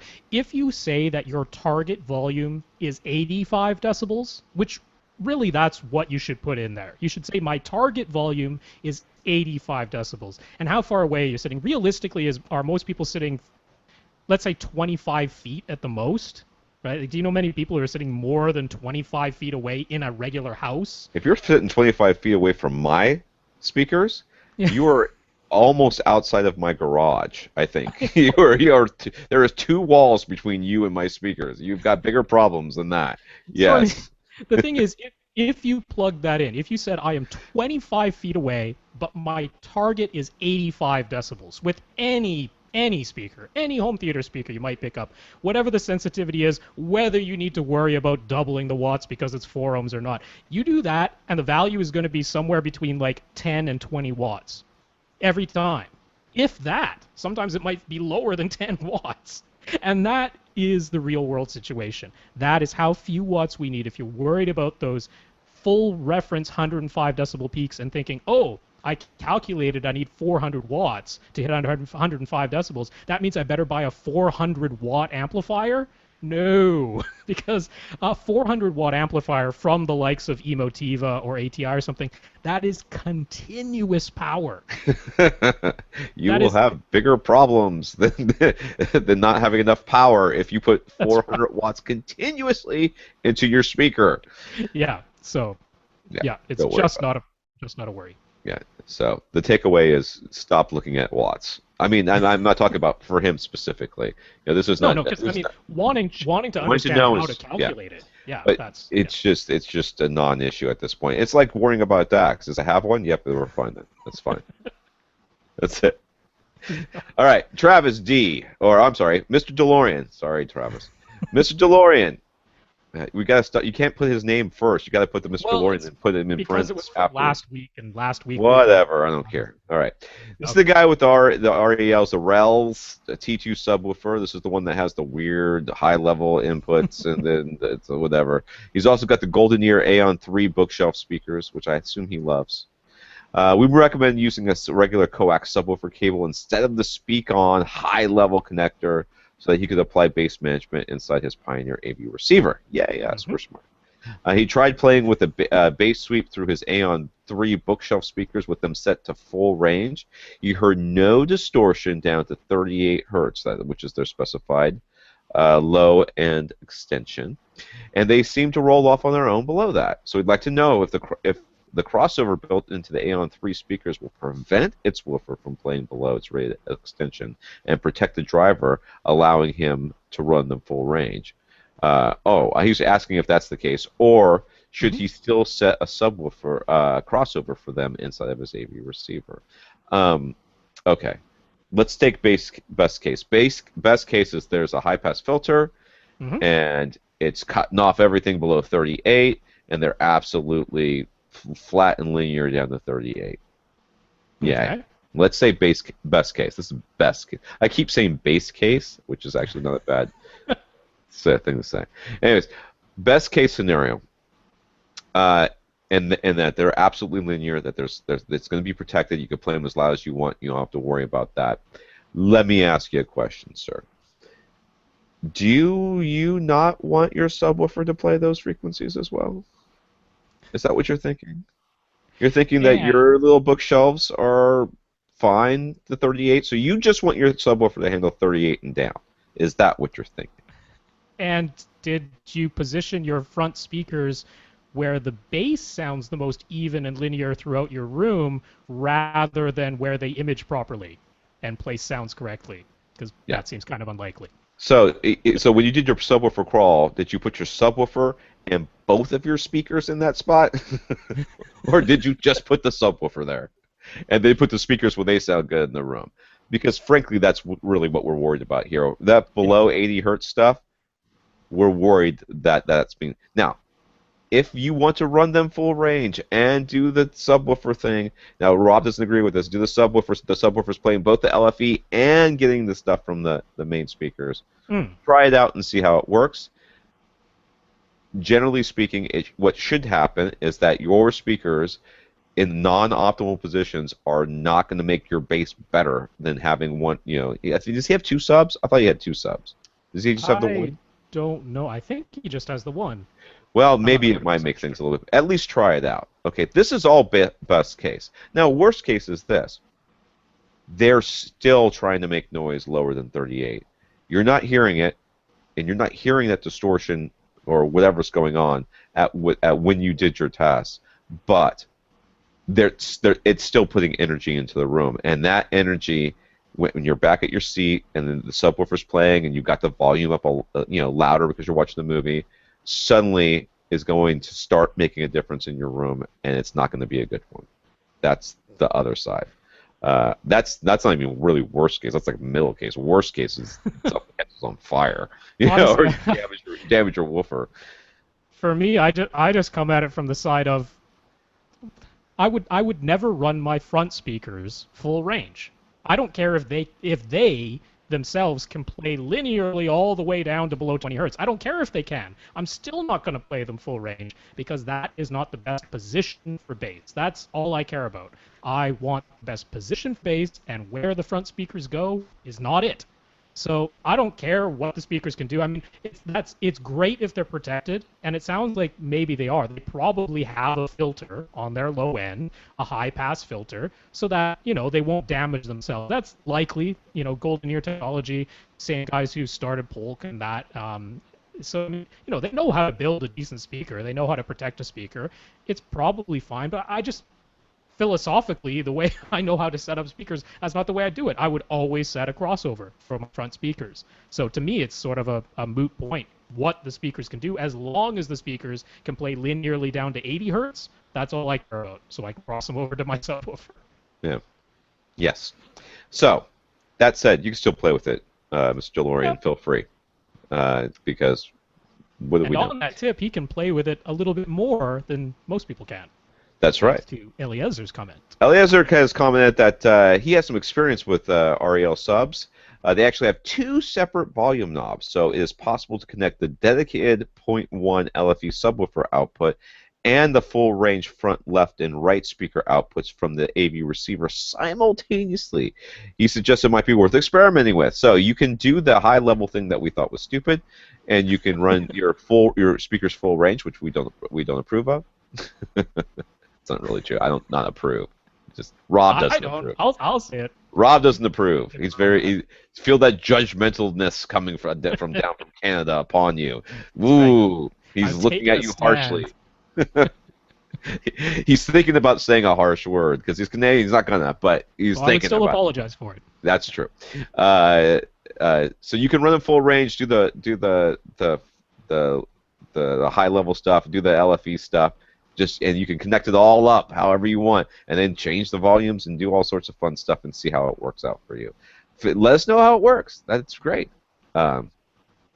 Lastly, Mr. DeLorean has read conflicting opinions related to speaker stands and isolation and decoupling. You're not the only one, sir. Can we draw a conclusion as the best choice for audio enthusiasts? Okay, so what's the best way to set up your speakers? Are you looking for isolation? Or are you looking for decoupling? My favorite is when they say that they are decoupling things by putting spikes on them, which means that they put these spikes, and now there's only there's 4 little points where your speaker are touching the ground, rather than that big foot thing that was down there before. Which seems counterintuitive to you, it's because totally is. It is not. It doesn't make any sense. Pounds per square inch, my friends. Pounds per square inch. So the way that Mr. Lawrence has got his speaker set up right now is he's using cinder blocks on the ground, and then is the speaker on the cinder blocks? This is the way he's got it. He's cinder blocks resting on rubber feet. Now, I don't know if that means the cinder blocks are on rubber feet on the floor, and then the speakers are directly on the cinder blocks, or if the cinder blocks are directly on the floor, and then the speakers are on rubber feet. Well, it doesn't make any difference anyways, because in his case, he has decoupled his speakers. Either he decoupled the cinder blocks, upon which his speakers sit, or he decoupled the speakers upon which they sit on rubber feet on top of cinder blocks. What you want is to, for the most part, to decouple. Why don't you want to decouple? If your floor is not steady, okay, like you have a big thick carpet and a light speaker on a stand and dogs with tails and stuff like that, and you're like, I want this to be more more connected to the ground. Carpet spikes. They call them carpet spikes for a reason, even though they give you those little coin things with dimples in them to use. Carpet spikes, you push them through the carpet into the ground, so that they are now mechanically connected to the ground. They are nice and steady, and they are less likely to be knocked over because they are not wobbling back and forth on top of your carpet.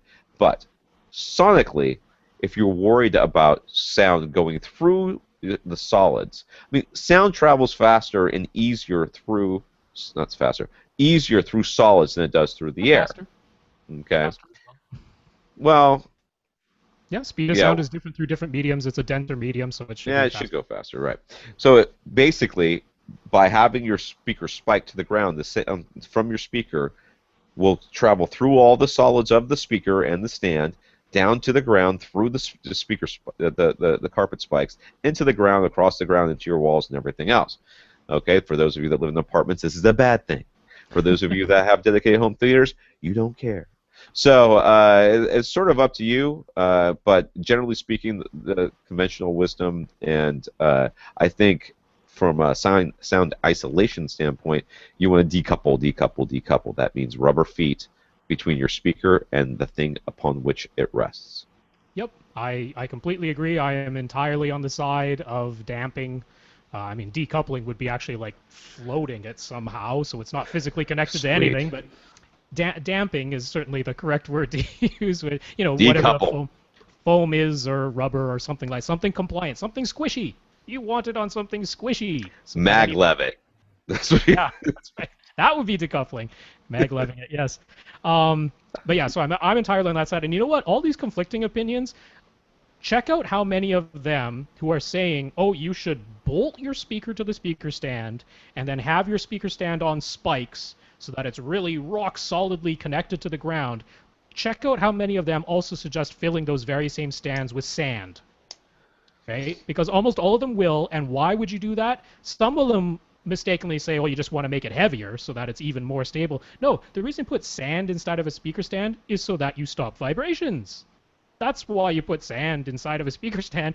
You don't want the stand resonating or vibrating. You fill it with sand, and now it doesn't vibrate anymore. So there isn't really as much of a conflict as you might imagine. Pretty much everyone agrees you don't want the vibrations from your speaker reaching whatever it's resting upon. So that's my take. Richard W. Has a Denon AVR 1612.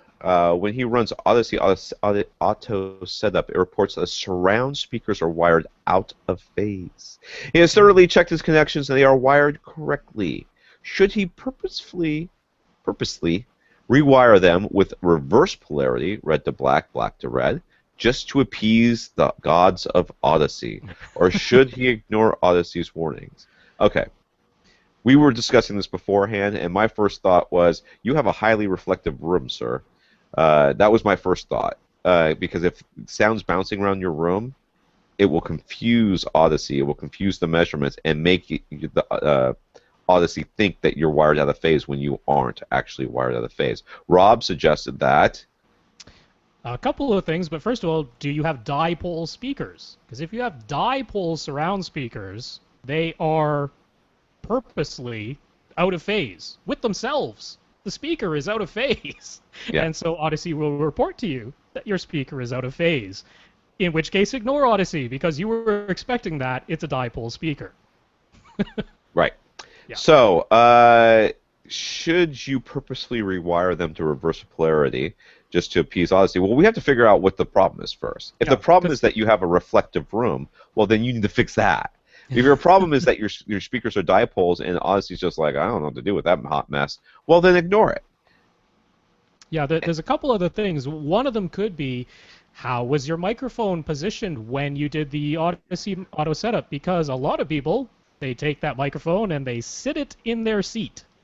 In which case, you've got the back of the seat of the seat, the arms of the seat, all there interfering with the sound. Some people sit in their seat and they hold the Audyssey microphone. Oh my God. It's not something you want to do. I'm not saying this is what he did, but it's possible, because tons of people do that. You want to have the microphone on a tripod, and you want to have it at least a foot away from the back of your seat. You don't want it really close to any boundaries, because that will for sure mess up the readings that the microphone gets. So that's one other possible thing that happened. Yeah. Any others? I have one other suggestion. Tom's going to hate it. What? I'm going to hate it. Yeah. Well, you're not going to hate me saying I suggest perhaps trying rerunning Audyssey. But oh, no, of course. Yeah. I assume when he says when he runs, it means he's ran it more than once. Yeah. But so I will kind of suggest have your volume set to 0 dB before you plug in a microphone. Dude, if that fixes it, I am not going to say that it wasn't because he just ran Audyssey again, but if he has run Audyssey multiple times, and it is always... Well, you told him about the microphone thing. Maybe he was sitting on the mic. What do you know? I know. But, hey, if placebo works, then yay. If placebo works on Audyssey, which shouldn't be susceptible to placebo, by just turning the volume to 0 before you plug in the mic. Yeah. That sucks. I think other things that are more likely. Yeah. Ashley over on Twitter, how are we doing time-wise? We've got an hour and a half, we're getting pretty close. Yeah, we need to... You gonna be able to get through this? I'll get through this one, yep. All right. Oh, I lost the question. Oh, crap, I lost the question. Okay, well, Ashley was asking about his sound card, which is an Asus Zonar Slim sound card. It has HDMI output. It also has SPDIF, that is the Sony Philips digital interface.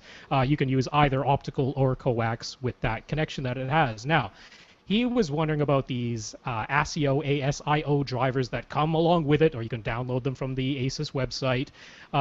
He was sort of saying, okay, what are the ideal settings that I can have all this? And when I was chatting with him on Twitter, one of the things I mentioned is when you read reviews on these Asus Zonar cards, one of the things people say is, yeah, I set everything up, I'm using the ASIO drivers, and once in a while I get a little pop or a little click or a little squeal, particularly if I move my mouse.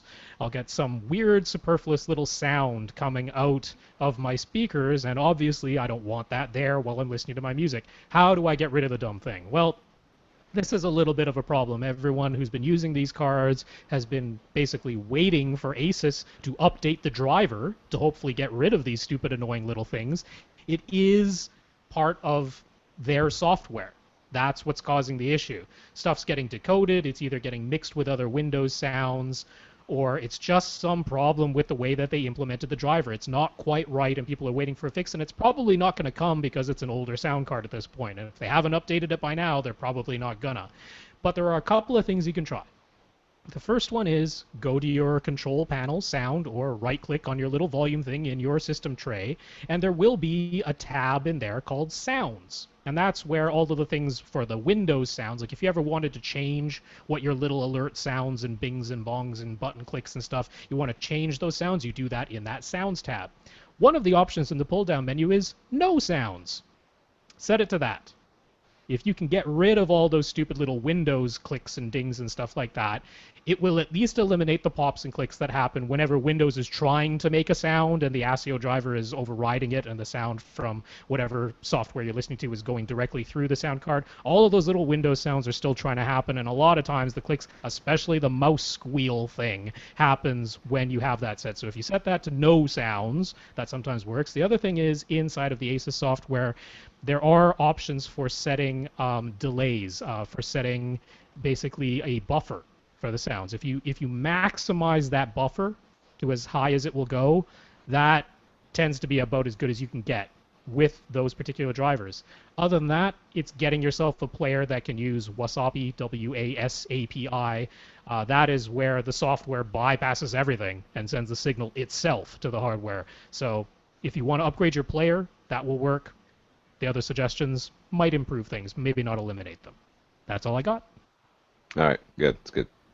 Beyond that, Paul is wondering. He knows that the largest AV receiver brands all seem to be based in Asia: Denon, Yamaha, Onkyo, and all of their subsidiaries. What about North American European receivers? He knows that they're a lot more expensive. However, does that mean that they are better?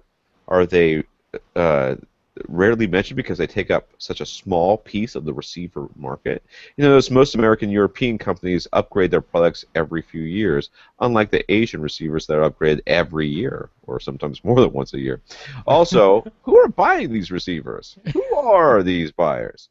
And how are these companies staying in business?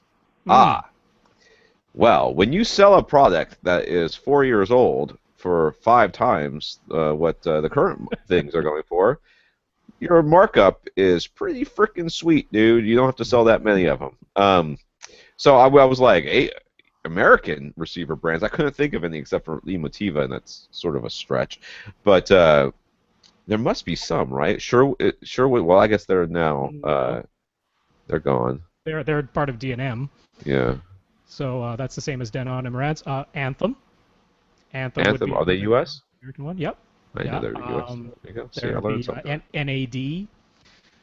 NAD, I thought they're European, aren't they? Aren't they British? Well, he said North American/European. Well, I know, but I was just talking about North America. Like, Rotel is over there, right? Rotel's over there. I think is European. Yep. Class A, yeah. Class A, or whatever it is. Parasound, they'd be North American. Yeah. ATI. Lexicon. Mark Levinson. Yeah. Mark Levinson. There's a number. Yeah. So okay, obviously it's a different market, Paul. Why don't we talk about them that much? I've reviewed the Rotel. The hell did I review? Their digital amp, but it wasn't the Bang & Olufsen modules. It was their own thing. A while back, I think a 5-channel one I reviewed a long time ago. I think it's about the only thing I ever really reviewed from them. Yeah, I mean, there's nothing. I mean, as amplifier side, there's nothing really wrong because amps are just amps, and they're mostly Emotiva's building them anyways. But ATI. or ATI. But that said, their processors and receivers are usually laughably out of sync with what's going on. I mean, they're like just now starting to discover that HDMI might catch on. You know, you know what I mean? It's like they're like, oh, we're, you know, Class A or whoever it is. And I'm not saying that they're bad receivers or they're bad processors or anything like that. That has nothing to do with that. I'm just saying that they are tragically out of date, and that's fine because the people that they're selling to are also tragically out of date, and they have a lot of money and they want something that's not, you know, what you can get at Best Buy, you know, or what you can see on a normal shelf, or what is not a black receiver like every other one. Even like Harman Kardon, right, which is probably the most mass market of the North American-based brands. Right. So I mean, even there, Harman Kardon is, you know, quite a bit behind in terms of features from what you can get from all the, you know, the larger AV receiver brands that we always do talk about. The thing that bugs me is the assumption or even the claim that some reviewers make that because of the higher price tag, they do in fact sound better. And I'll tell you, that's just not the case. No. It's just not the case. They're not more expensive because they're better. They're more expensive because they have a huge markup. And they have a huge markup because they sell hardly any of them, so they're not manufacturing them to the point that they can get to the economies of scale, that they can get to the lower price points. So that's how they stay in business, is by selling very few at a very high margin. And the thing is I've got no problems with that, to be honest with you. Like, and I don't even have a problem with their lack of features, because a lot of times if I'm thinking to myself, I would like to have a 2-channel setup someday. I really would. I would like to have just a dedicated 2-channel setup. I've got gear for it. That's not the problem. The thing is I don't have a space in my house where I kind of like had one eyeballed out when we bought the house. I told my wife about it, and she looked at me, and I said, "Oh, I was just kidding. I was kidding about that thing I just said. Let's forget that I ever said that," because she was like, "You're getting the home theater. You can shut your hole, sir." I was like, "Okay, yes, you're right, honey. I'm sorry." But I had a little place all picked up. I'm like, what if we get some like really nice, one of those really fancy big electrostatic speakers? We could put them over here, and we'll have like a little rack, and it'll be 2-channel. They'll be, you know, for guests to come over, and it'll be kind of a talking point. Oh yeah. She looked at me like I had lost my damn mind. So that said, I mean, when you're going for that kind of setup, you know, a 2-channel setup, you do not need HDMI. You do not need Audyssey DSX. You do not need, you know, Dolby Atmos or all these other things. Heck, half the time, you don't even need digital inputs at all. All you need is some analog stuff, a CD player, and you're good to go. Right? I'd still take one that has EQ in it, though. That's true. Like that, which, I mean, hey, you can go to Anthem, right? I mean, Anthem, out of all the hot, you know, slightly more expensive North American-based brands, they were probably the most, you know, feature parity.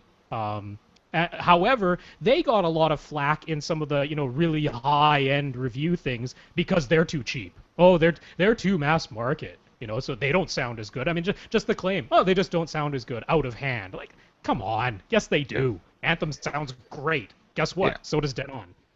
Yeah, well, that's the thing. So, I mean, that being said, I've got no problems. I don't even have a problem with somebody who says, I bought this because it's beautiful. It looks good. Because they do. They really do look good. But to say that, and this is the thing that Clint and I had this discussion one time, and Clint looked at me and goes, I figured it out. To be esoteric, you have to have as few controls as possible. Like, maximum a power button and 2 knobs. You know, if possible, 1 knob and that's it. You know what I mean? You should have as few controls as possible because you need this really super clean look in the front, and then you're high-end. And I'm like, if you look at the stuff, it's totally true. Like the high-end stuff, they've got no buttons anywhere, just a couple little knobs, a little display. It is beautiful to look at. I mean, I can't imagine what controlling it would be like, but it's beautiful to look at. So that's what it is, Paul. That's what it is. So how are they staying in business? Because when you sell one and you make 3,000% profit, you're like, yay, I made a bunch of money, and that's it. Did you skip Infinite Gary on purpose, or was I that did. I'm bumping them. All right. That's okay. I was going to say something. I was going to see if you know this. I'm bumping them. Talk about another podcast on my podcast. Gary. I'll teach you, sir. Uh, Stephen R. has a Samsung UN46D46. Jesus. Let me try this again. UN46D 6420 HD TV. Can we just say Samsung? What is the UN? P6000 series. Well, I just put it in there in case you wanted to look up the manual to see if that was Oh part yeah, I of was the going to issue. do that totally. Is that a plasma or a It's an LED backlit LCD. Okay. He's got Pioneer Elite VSX 82T XS AV receiver, which I did look up, so suck it. Samsung BD E5900 Blu-ray player and a Chromecast. Okay, that's his gear. He was connecting his Blu-ray player and his Chromecast directly to his TV via HDMI, and then running an optical audio cable from his TV to his AV receiver. Okay, he was doing this because he was connecting his, when he connected his Blu-ray player and his Chromecast directly to his AV receiver, he was getting audio and video dropouts on a pretty frequent basis. So first, do we have any suggestions for what might fix those problems? First of all, I'm running HDMI from my cable box, my parents' cable box, up to their TV, and then from their TV down optical to the speakers, and I hate it. I get, like, especially when I do that with Blu-ray, because I have a Blu-ray player connected up, and it goes back down. Oh my God! I have to resync the movie. Like, I have to press like rewind for just a second, because the audio will go out of sync at least twice in any Blu-ray. At least twice. Drives me crazy. And my wife was like, "The audio's out of sync again." I'm like, "Shut up! No, it's not." And she's like, "Oh, I guess it's not." And a couple of minutes later, I think the audio's out of sync again. I'm like, "Shut up! No, it's not." So now I got to deal with that. So I hate connecting that way. Now, whenever I hear about audio and video dropouts like that, I'm usually thinking it's some sort of HDMI cable or like physical connection issue. I'm concerned. That would be my first concern. Is that there's not a really good cable. So my first question to him would have been, Stephen, have you tried switching cables to something else, or just that? So what did you recommend to him? Well, yeah, I did email Stephen back because I actually had to ask him what components he had just to make sure. Because yeah, we'll get into this in a second. I suggested make sure every form of HDMI CEC on Samsung products, it's called AnyNet Plus. On other things, it might be called what is it, RIHD on Onkyo, and it's HDMI Connect and Bravia Sync and all kinds of different names, but all of them will mention something about controlling your components via HDMI.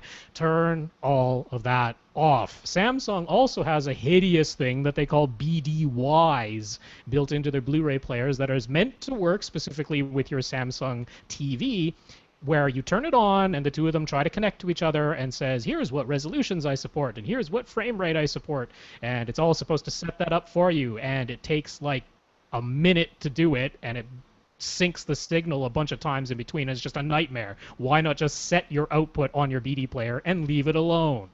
So turn all of that crap off. So I told Stephen to do that in my first reply to him. He did so, and he says, yeah, I didn't notice any video or audio dropouts yet. So that might have been the issue. Okay, well, I believe that. I do have to deal with AnyNet Plus because I haven't turned that off on the Samsung, and I'm trying to leave it on because when I turn on the Toshiba Blu-ray player, it 50% of the time switches to the right input and turns the TV on and everything. And when it works, everybody's like, "Oh, you're so brilliant." But dude, when it doesn't work, they're like, "Well, I know, but I'm not setting it up for my parents' crap." I have them bring their own Harmony over here, and I'm going to reprogram theirs to control all their stuff, so I don't have to deal with it. All right, second, he ran the Disney Wow setup disc, and when he got to the audio calibration section, the channel identification sounds failed. That's unusual. The sounds that were supposed to come out of his surround sound and surround and surround back speakers came out of his front speakers, which means they were being downmixed. The subwoofer identification also failed. Is this because of the way that he has things wired? What did he say that he had his Blu-ray player? He had it directly to the TV, right? Yeah, yeah. And then down to his... Yes. Fine. Yeah. Gee. Could be, I guess. Well, I don't know. I mean, yeah. I wonder if... Yeah, you see, I guess if you're going up, you see, this is the thing. When you're dealing with HDMI, it's like, woo, magical things can happen. So you're going HDMI into your TV and then going optical down. It very well could be that the TV is down mixing it to 2-channel. I know that Almost Rob's... all of them do. Yeah, I know that Rob's got some other things, but I would assume that that's what's going on. Now, if I remember correctly, when I did research this a long time ago, if you wanted to get 5.1 down, it needed to be coming into the TV from like cable, like a direct cable connection, like with its like own... literally your TV connected to the wall. Exactly, not through a cable box, but to the wall, and then that 5.1 can go down. But you can't send HDMI. Maybe you can't send HDMI up to your TV and have it send 5.1 down. It without down mix it to 2.0. Yeah, so that could be part of it. We'll get into Stephen's situation specifically with the next question because his is a little bit different, and I'm looking forward to it and dreading it because it is the part of this show that I love the most and hate the most. But we'll get into that in a second. For everyone else who might be thinking, what I would like to do is connect all my sources directly to my TV and then use the TV's optical audio output and connect that to my AV receiver. So now I never have to switch inputs on my AV receiver. It's always just on that one optical input, and I only ever switch inputs on my TV. When you do that, there are a smidgen, a handful of TVs that will pass through Dolby Digital 5.1 or maybe even Dolby Digital Plus 5.1.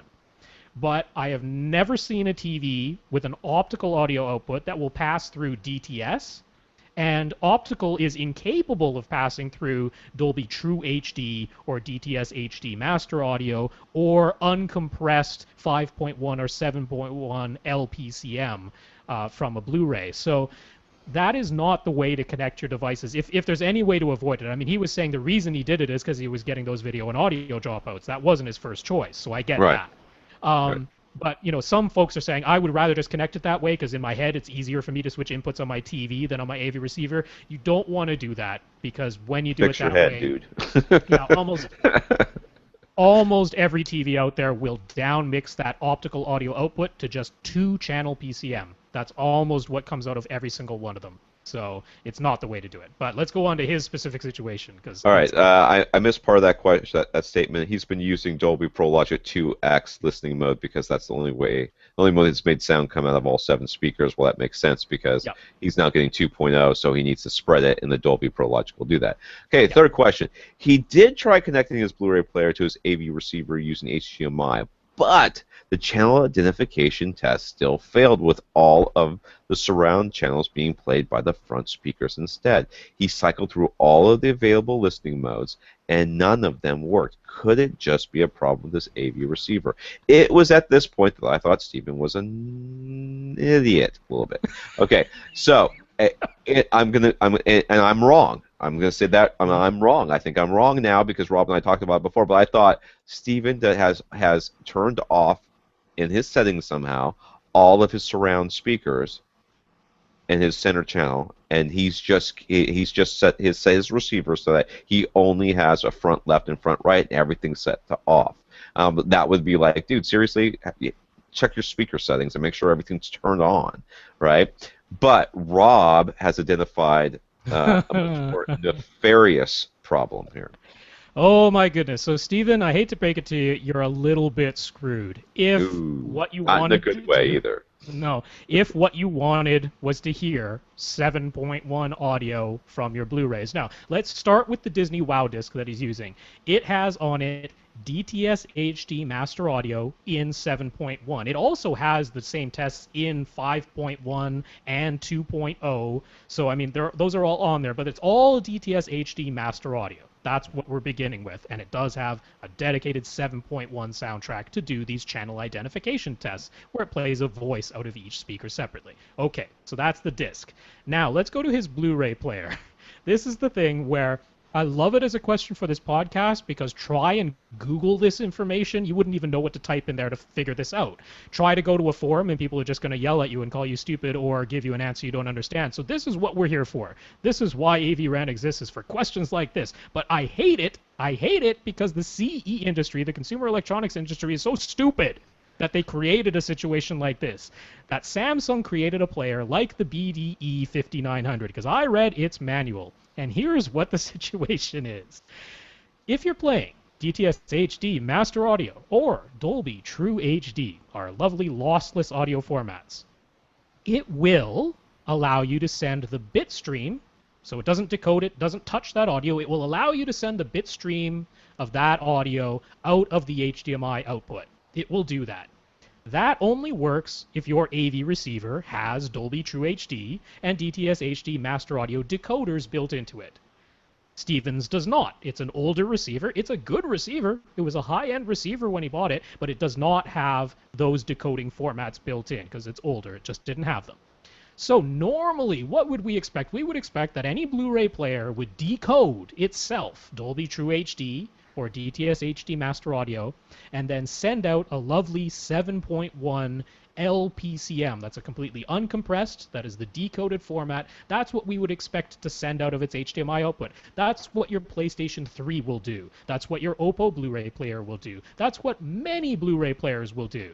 But not this Samsung. No, this Samsung will decode those formats, but it will downmix them to 2-channel PCM and send it out the HDMI output.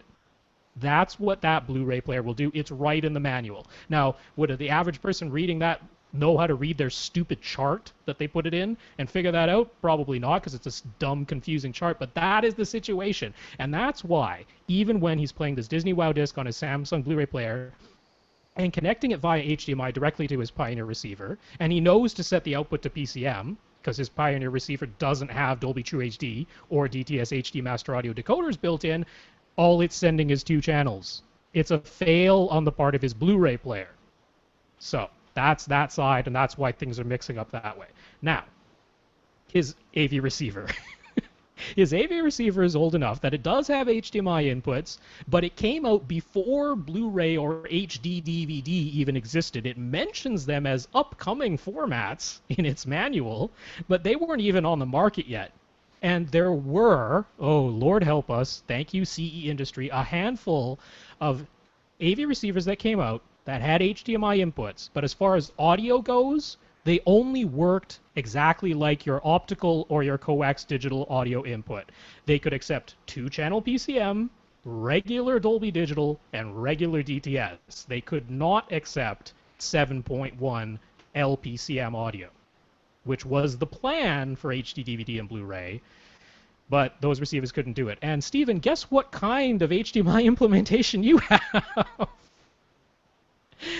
So, Stephan is a little bit up a creek with this. He basically has no means of getting separate, discrete 7.1 audio, A, out of his Blu-ray player, and B, into his AV receiver.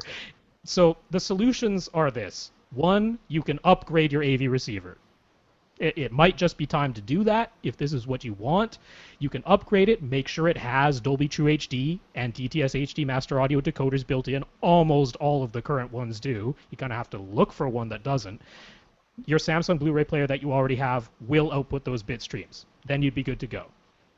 Or you could upgrade your Blu-ray player to one that actually has 7.1 analog outputs, because his AV receiver has 7.1 analog inputs. That's just what I was looking up, in fact, while you were talking. Yeah. You can buy an HDMI to 7.1 analog audio splitter box. They are about $250. You know, they might be a little bit. You might find one for cheaper. You might find one for more expensive than that. It's cheaper than upgrading your receiver. It's probably cheaper than upgrading your Blu-ray player, because we're going to suggest going for an Oppo, which is going to be a lot more expensive than that. Though there are other ones on the market that have the seven channel outputs. But that is a possible solution for you. It's not a great one, and I think in the end you're sort of throwing good money after bad. You're probably best off just upgrading your receiver at this point. Right. or yeah, basically you're Now, up this. if a purchase of any kind is out of the question, the best you're going to be able to do right now is to connect your Samsung Blu-ray player to your Pioneer receiver. It doesn't matter whether you use HDMI or the digital, I think it's optical output that's on the Samsung Blu-ray player. It doesn't matter because both of those connections, that's all your Pioneer receiver can accept audio-wise anyway. And in the Samsung, you can tell it to always output either 5.1 DTS or 5.1 Dolby Digital. Doesn't really matter, but DTS can have a slightly higher bit rate, slightly higher quality, so I'd probably choose DTS. If you tell your Samsung player just always output regular 5.1 DTS, at least you'll get surround sound, because right now all you're getting is 2-channel. So, I mean, at least you'll get 5.1 surround sound. Most Blu-ray discs are 5.1 anyway. You can still use Dolby Pro Logic 2X to expand that and use all 7 of your speakers. It will sound better when you started with 5.1 than starting with 2-channel.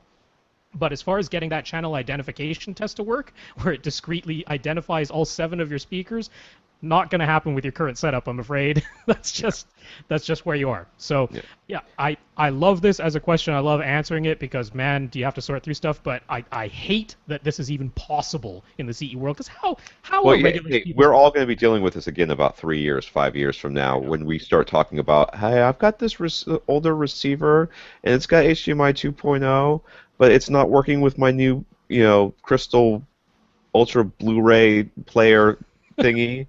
Oh, that's because you don't have HDPC 2.2. HDCP 2.2, whatever it is. Yes. Yeah. Oh, good. All right, his last question is he has 2 JL Audio W3 12-inch subwoofer drivers, just the woofers on their own, that used to be part of a car audio system. He's wondering if he could use them in his home theater. He's assuming he just need to buy some amps and enclosures. Could we recommend a trusted source when he could buy some, where he could buy some sort of kit to make this happen? Parts Express is the go-to place for that. Mm-hmm. Always is. I didn't have to even Google that bad boy. Rob has told me before this podcast, and since I can say it faster than him, that if you go to the JL Audio site, you can find their recommendations for the size of the enclosure that you'll need to pair these drivers with.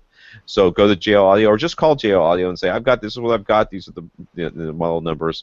How big of an enclosure do I need, and do you have any recommendations for where to get it? And they're probably going to say Parts Express.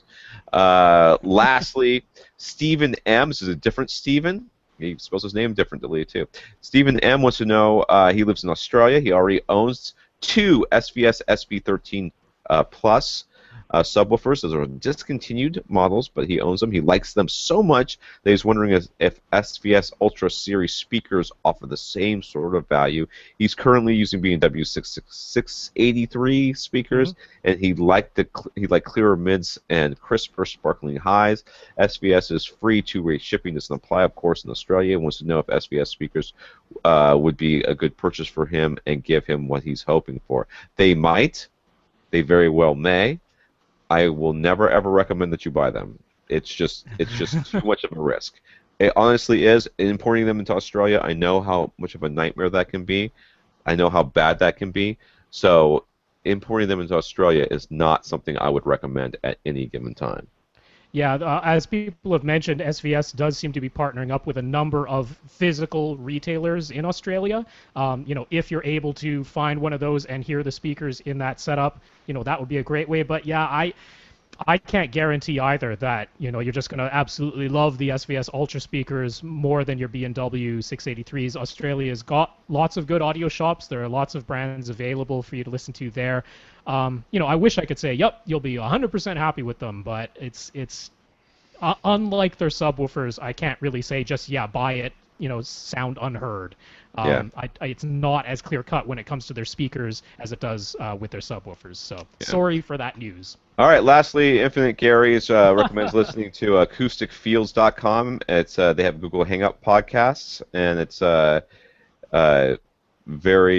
it's a good room acoustics podcast. He's got a question about our concept, our opinions about the concept of overdamping. We'll talk about next week. You can reach Rob at rob@avrant.com, Tom at avrant. You can come to the website, www.avrant.com. Please give us your questions, and we will give you our answers. Facebook.com/avrantpodcast, all one word. And Rob at First Reflect on Twitter. and I am at avrant_Tom on Twitter. That's where you can reach me. Anything else, Rob? We got to go. Nope, that is it. It is time to wrap it up. All right, for AV Rant, I'm Tom Antry. And I'm Rob H. Now go out and listen to something. Hangout starts in a few.